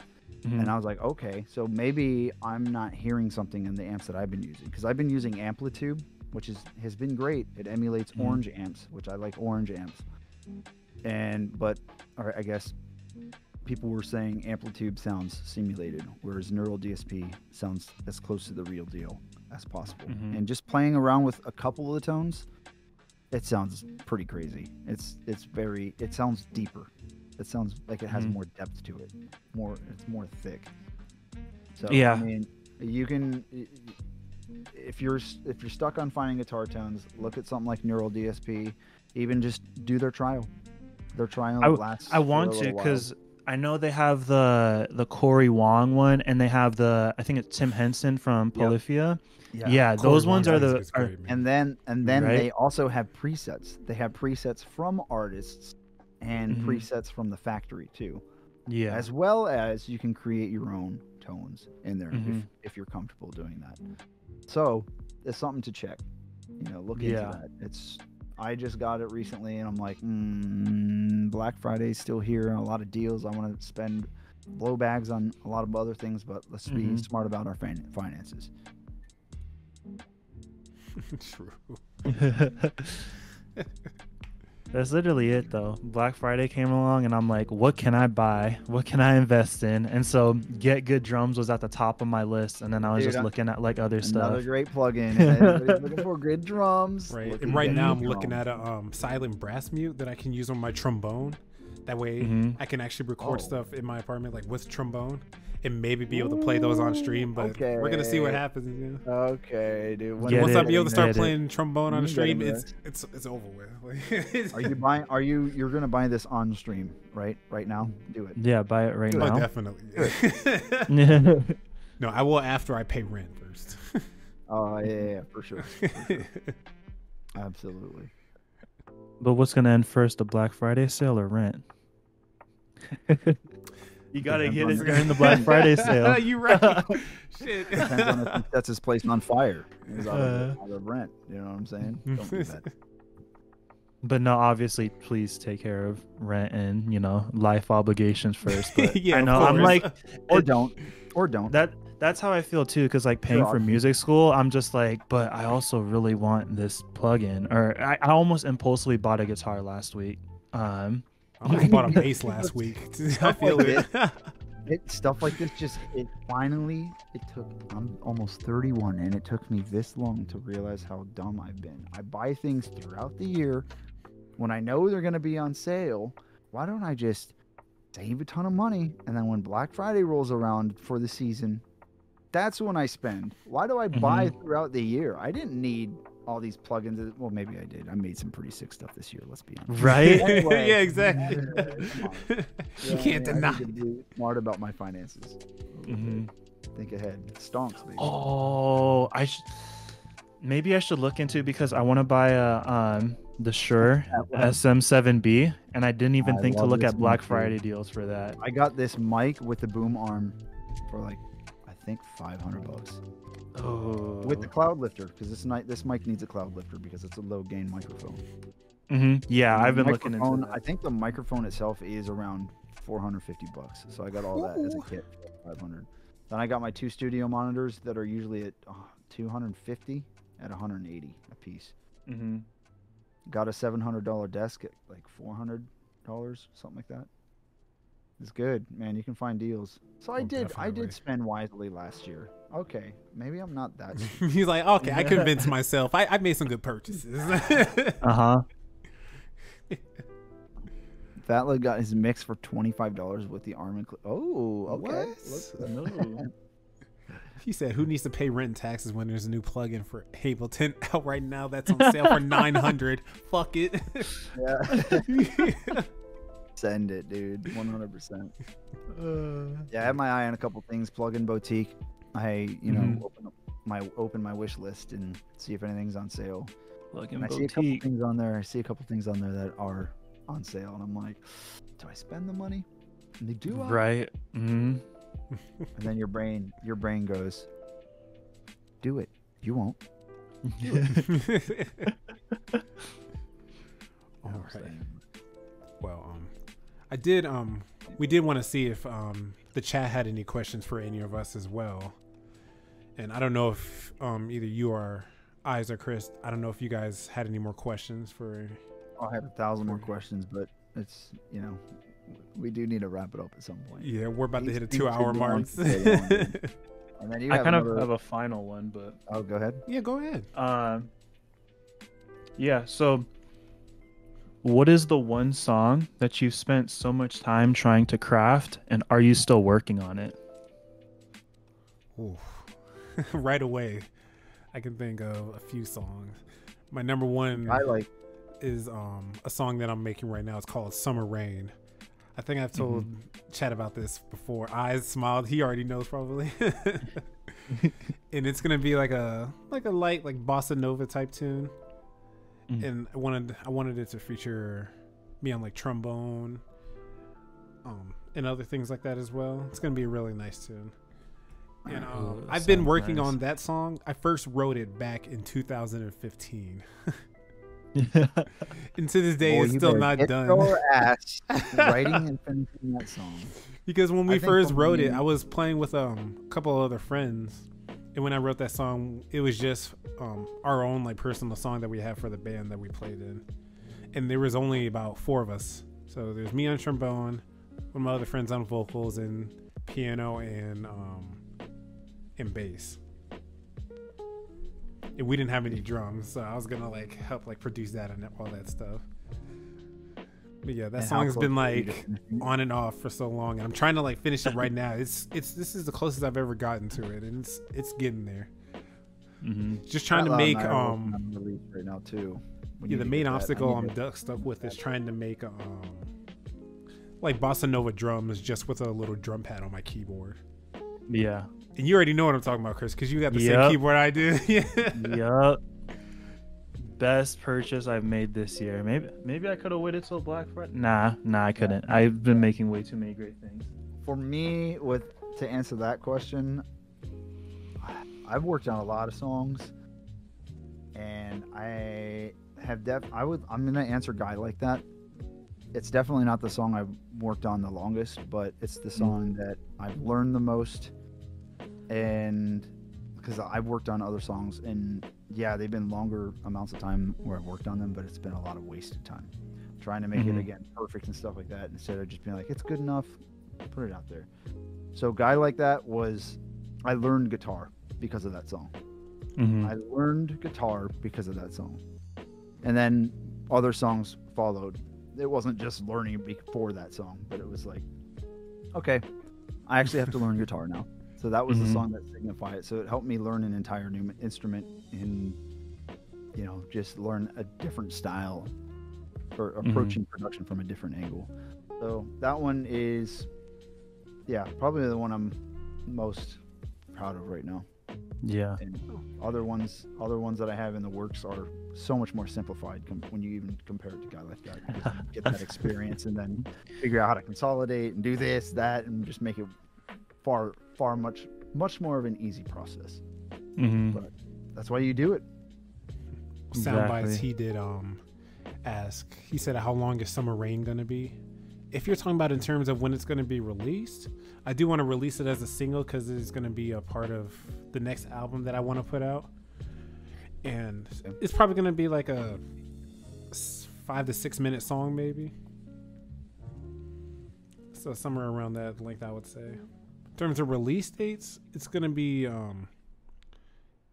probably sometime next year, like early next year. And then Fat Loud, he asked a question for all of us actually. He said, when you have a song you just don't like at all, what do you do with it when you scrap the song? Do you just move on or recycle? That was the first question that he asked. For me, does anybody want to answer this first? Because I have an answer, but I don't know if you guys I have an answer too. Yeah, why don't you start off, Chris? I usually just move on from it. I'm like a hoarder when it comes to my ideas. I don't like to just delete stuff if I don't like it, because I'm always have that, not that fear, but I have like that feeling that sometimes the idea may come back in the future in some way, shape, or form, and that way I can easily reference it. So sure, yeah, I've had songs where I didn't like and I wanted to scrap, but they came back in some way. There's a song on my first EP called A Night Out in the City, and I thought it was like the worst thing ever, and I was like, I'm never going to do anything with this, and I kind of just scrapped it. But I came back to it, and then I wrote to it and then released it, and it was like one of the most popular ones off of that EP. And so I always try to just stay optimistic, but there's obviously like times where I'm going to make something I'm not going to do anything with, but some ideas, they have the potential to come back, so I'd like to keep those channels open. I guess my answer is kind of it's very similar. and that's why I'm just segueing off of it. I just kind of move on from it. I have a song that I started writing 2 years ago in December, and for whatever reason, it has Dende's voice in it from Dragon Ball Z. There's a little clip of him saying something. Like when he gets all the Dragon Balls together and he's like, so what do I do? Do I just start? And that's at the very beginning of the song. And it's a really sad, weird song. And I've tried to write multiple lyrics for it, multiple revisions, and I just couldn't get it to hit the way I wanted it. So just moved on from it. But it still rings in my head every now and again. And I'm like, it's possible that it's going to be a recycle and I'll actually turn it into something in the future, but right now it's one of those songs that just doesn't live up to what I believe to be something that I would want to release. It doesn't mean that it's a bad song, just some things don't make the cut. All due respect even to yourself. Yeah, and I can understand that too. Like I don't really like throw away all of my songs. Only the ones that I know for sure that I'm not going to do anything with. I was just like noodling around that day or something. But usually I just keep my songs like in the archive of projects that I have. And then if I have like a similar idea that I made this project from, I'll come back to it and then make something off of that, So I'll either like come back and like recycle my ideas pretty much. It's kind of it's tough when you keep all your ideas too, because I kept all my ideas from like 2013 when I first started doing Ableton, and named the project This Cool Idea or Bells Down South. I'm like, how the hell am I supposed to like look into this and actually reference? I have a full thing from 2013 with 103 projects in it, and some of them are just a couple notes. Why did I keep this?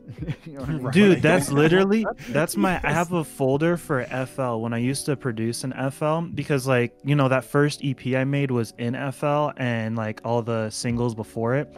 And so I have like an FL folder, and it's just like a lot of just like random things. Like one of the files is probably called like Summer, and it maybe has just like a 2-chord synth progression. And I'm like, why is this saved? I'm like, I was expecting something in this, but yeah, and so I just, I try to keep everything, but then it also kind of gets disorganized too at times when you're trying to find like the reference for something. 100%, dude. Sorry, I didn't mean to cut you off either, Prominent. I realized. No, you're good. I was already done, so. If I've cut you guys off too much, I apologize. No, you're fine, man. We'll see when I listen back to it. I think Fat Loud, he asked one more question, actually. He said, how do you go about learning new instruments? For me personally, when I learned the Iwi, I looked up a couple of like YouTube tutorials and things like that, just of how it works, because getting this instrument was like a whole new thing for me. And I was like, this is like a whole new step out of like my comfort zone, because I'm a brass player primarily. So trying to play something like a wind synthesizer, I was like, okay, this is a whole new field for me. So I got to like lock in, look up tutorials and stuff. But when it goes to any other instruments in general, I usually just listen to a lot of my favorite songs, learn by ear, and that way it helps me to learn like fingerings and just where the notes are with this, and then I can just transcribe them in my head with trombone and stuff like that, because having a little bit of music theory knowledge, it definitely does help with that as well. But if not, it's easiest for me just to learn by ear, just by listening. And you learn and develop your ear that way. Exactly. So you can be able to hear what notes are and things like that, for example. Yeah. Chris, you want to go or you want me to go? So when learning a new instrument, so one of my kind of life goals was to be able just to be like a really good piano player. So for that, I'm like taking lessons, and it worked out because I originally was taking vocal lessons, but my teacher also taught piano. So I do half and half with that. And so that's for that. But like saxophone, that's also like kind of a goal, but like, I'm not trying to become like a professional saxophone player. Like so Prominent.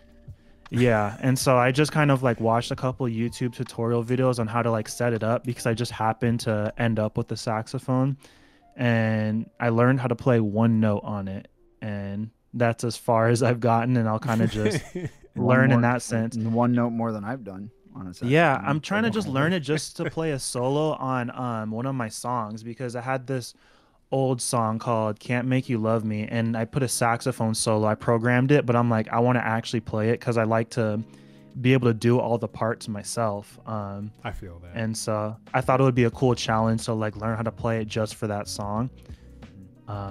And then, you know, maybe do that live too for if that song ever does get released, then it would be something cool to change things up. Just pull out a saxophone after doing a guitar solo. I'm gonna have to send you like some songs with like some really good saxophone solos that I think you would really like.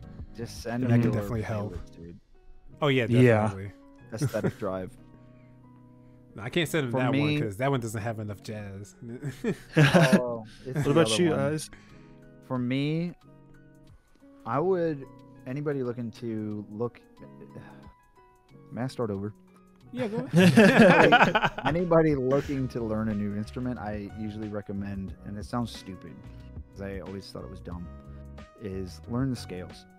Learn Yes, A definitely. A sharp / B flat, B. Learn every scale major, every scale minor, and I don't know how if it's this way for every instrument, but for guitar, I learned that there are 5 shapes total to your scales, both in major and minor.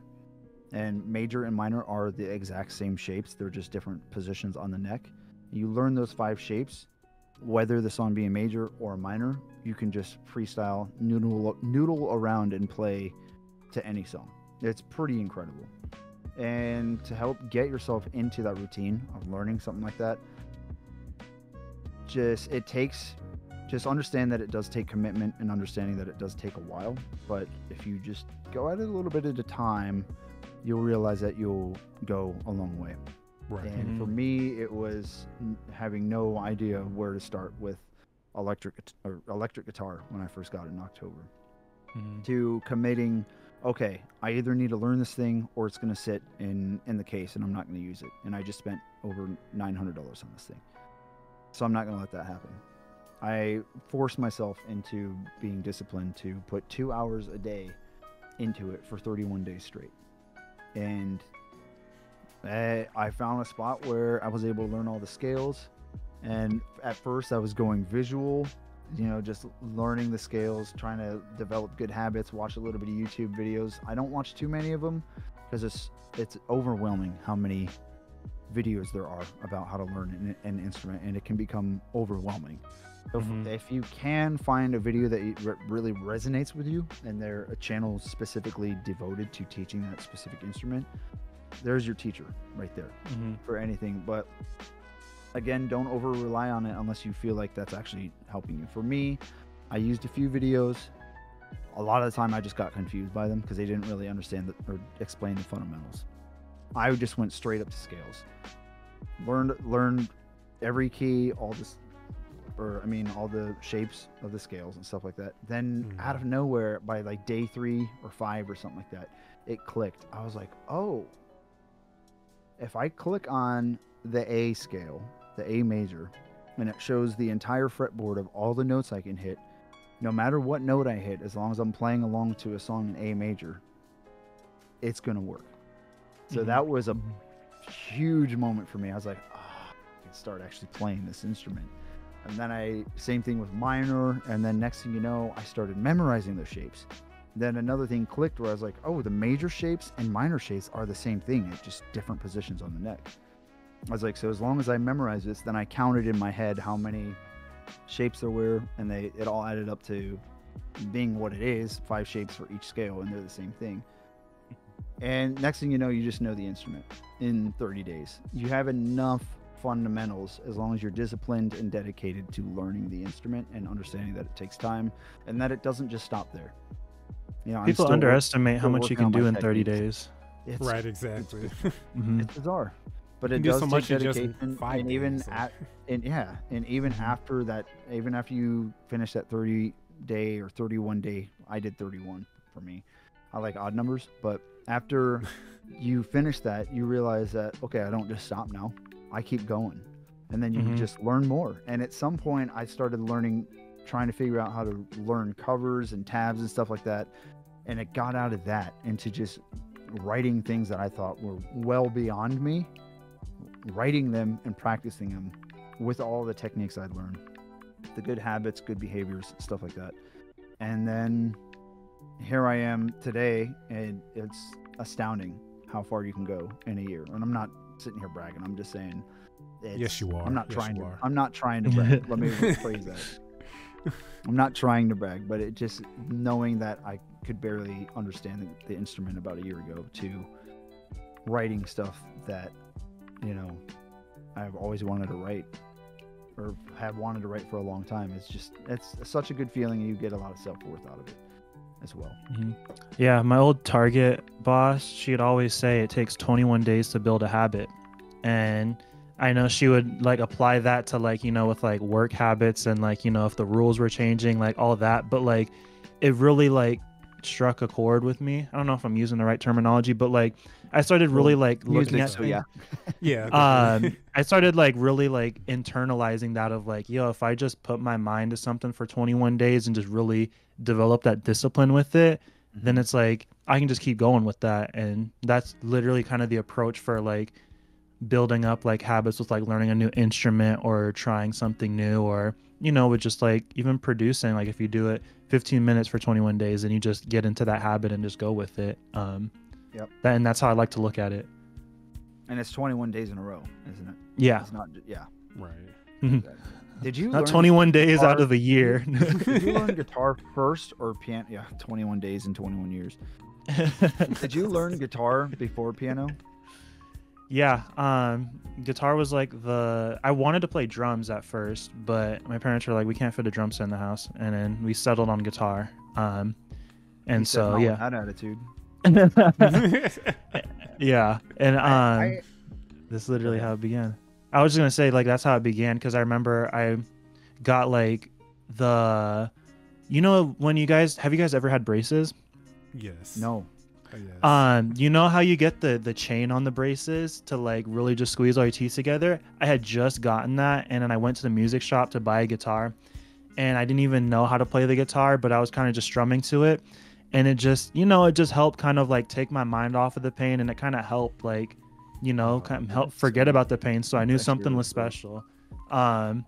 But yeah, so I started playing off guitar, but you know, later on in life, I was kind of just like, it'd be cool to play piano because like I saw John Mayer playing piano, and he would go on live and he'd just play piano sometimes. And it's like, he's a world-renowned guitar player, but here he is talking about how he's always wanted to learn how to play piano. And like, you know, there's some piano stuff I like because I like jazz, and you know, you just want to learn that and just be able to master as much as you can while you're here on Earth and all that. So.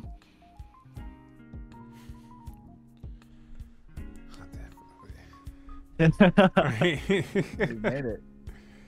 All right. Well, I don't think the chat had any more questions. Do you guys have any more questions at all? I kind of do, but it has to be quick. Yeah, answers. it does. This was a good one that we asked Moon last month. Chris, whether it be local or a large musician, who is somebody with whom you would like to collaborate? Dead or alive? Alive. Easy. Rocky Lynch. Would love to produce with him. Inspired like everything I do. So if I got the chance to connect with him again and like actually work on stuff, it'd be the dream. It's possible. Mm-hmm. That's the crazy part. It's possible. Right? That's what my therapist was saying. She was like, you know, it's possible to talk to these people. They're alive, and you know, internet, you can reach out to them. And I'm just like, you know, you're right. Right, like social media makes it so easy to reach out to like celebrities nowadays and stuff like that. Especially a lot of celebrities out there, they're really humble and willing to connect with their fans too. I think Prominent can answer this question. What instrument makes the most realistic fart sound? That's what Harmfree asked, dog. Chat still has questions. And Fat Loud has a good one too. I could probably make a fart sound with my Iwi, if anything, or my trombone. I mean, yeah. But I'll have to say trombone though, definitely. Yeah, probably. Probably. I mean, being a trombonist in marching band back in high school, I've probably done it a few times too. Yeah. You've done the equivalent of a voice crack in trombone too, I'm sure. Like when they're playing and it's just like. Oh, I can't even count how many times I've done that. Yeah. Throughout my trombone life. All right, this is the most important question of the night. Yes. Fat Loud asks, pancakes or waffles? No, you cannot choose based off how you feel, off of how you feel during a current moment, and French toast is not a part of the question. I don't want to answer if French toast isn't a part of it. Get out. Chris gave you his answer. Get out. He said, I don't care, French Well, toast. Thanks for having me. I'm out. For that reason, I'm out. Just turn into Shark Tank. For me, I'm probably going to have to choose waffles. Oh, we have waffle gang here. Let's go. I love waffles. Pancakes. Man. I grew up in Pancakes. Atlanta, so Pancakes. Waffle Houses were everywhere, man. Mm. Atlanta doesn't exist. Stop. Prominent. You didn't grow up in Atlanta. Jeez. If Atlanta didn't exist, Atlanta I wouldn't exist. The lone Okay, pancake that's kind of a soldier. bar. The lone pancakes. Yep. Sorry. All right. Hood just came Prominent, back in you here and said, wanna- take it back. Wait, what? I guess Yeah, Hood is a pancake lover. Dude, chicken and waffles though. Chicken and waffles It's is the delicious. Like, come on now. It's the move. It's so good. It's so good. I'm not taking it back that easily. Just like ranch and burgers. Okay, so Wait, let's not get into Prominent, that. Ranch You- and burgers? Oh, Yes. hell yeah, you did. See, yeah. you understand, Chris. Hey, come on. Let's mate. go. Come on. Ranch, burgers, and a bottle of waffle. He was Isn't that doing all this bit pre-show? all before. Right, the exactly. pre-show, we're- Before we even went live. Bottle waffle. No. So, Prominent, you want me to start the rollout of the show? Then you Yes, close please. it, close it? Yes, please. All right, Chris. Thanks for being a part of the show. We appreciate Thank you for having me. for being here, and thank you for being a part of the Anti-Perfectionist crew and continuing to stay up to date with us and being a part of it. Oh, yeah, Where such a can people pleasure to find have you? you here, man. Indeed. If- Where find can people me- find you? Spotify, Apple Music, YouTube, Instagram.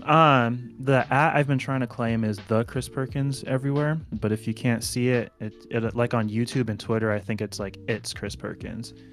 But Okay. yeah, the Chris Perkins, and then just Chris Perkins on Spotify, Apple Music. So 10-4. I just gave you a shout out, and if you guys don't know, Chris is also in the Anti-Perfectionist Discord. Feel free to hop in there as well, and that segues into me. I'm the main host of that Discord, and whenever you jump in there, it gives you a Twitch link to follow me. So feel free to follow me over at twitch.tv/I the artist. My socials are here. I am. Oh, that's not it. My bad. That's There my they are. I'm socials. using my own chat. Those are my bad. That's socials. I Prominent. appreciate it. I'm on YouTube. I'm on X/Twitter, and I am on Instagram. Follows, comments, subs, all that, all them Jones is always appreciated. I'm a music producer, mixing engineer, mastering engineer. If anybody has any questions, stop by, ask questions, head over to the live stream. I am getting my own internet now again, and they'll be here tomorrow to set up that, and I don't think I'll have any internet issues. So we will have consistent streams again, everybody. So Can't thank you for wait. being a part of the crew. Prominent, thank you for hosting this time, my friend. Yes, it was a pleasure hosting this second episode of the Anti-Perfectionist podcast, and I can't wait for the episode prominent 3. host, the prominent host. No. I just have to wear a suit and tie. Are you going to continue your stream afterwards to jam for a little bit, another 45 minutes to an hour? Yes, I am.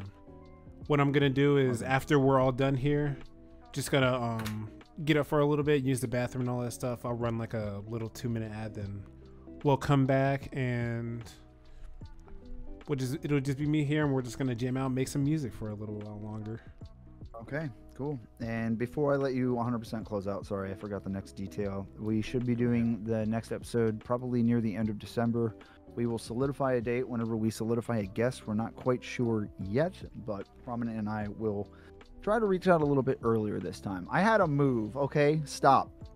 Stop getting mad at me because I'm so late to do God. Okay, I had to move from coast to coast. I'm playing. I appreciate y'all. I see you, Fat Loud. Fat Loud. He's already Soundbites, those are my intrigued. recommendations. Bring on sound bites. Bring on Fat Loud.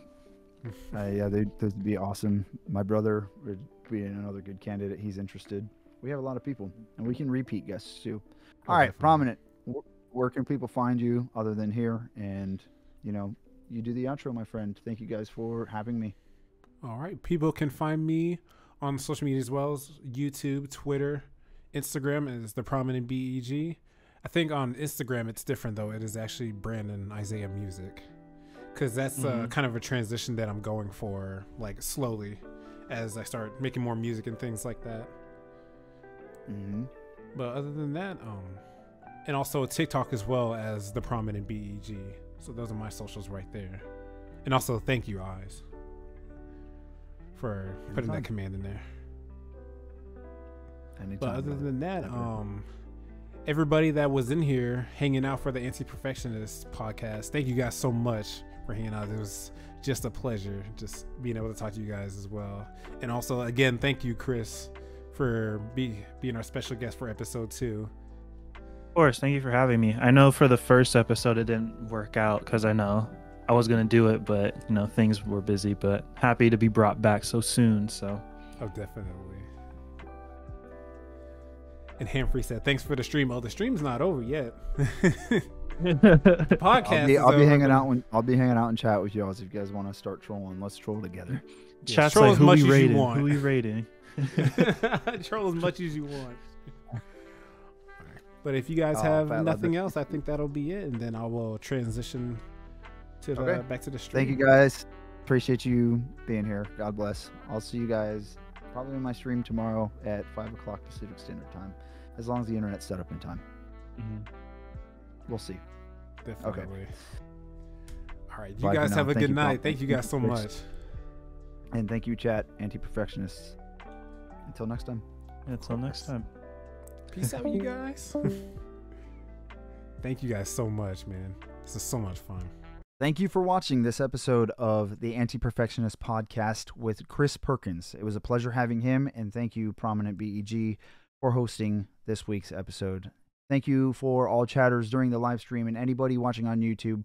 We appreciate that as well. Consider dropping a like on the video, hitting subscribe, and becoming a part of the channel today. The links for the hosts and the guest are in the description below, so consider expanding that and clicking or tapping on the links to follow, like, and subscribe to all the channels. We appreciate it. Thank you for being here. We look forward to seeing you next time. Have a good one.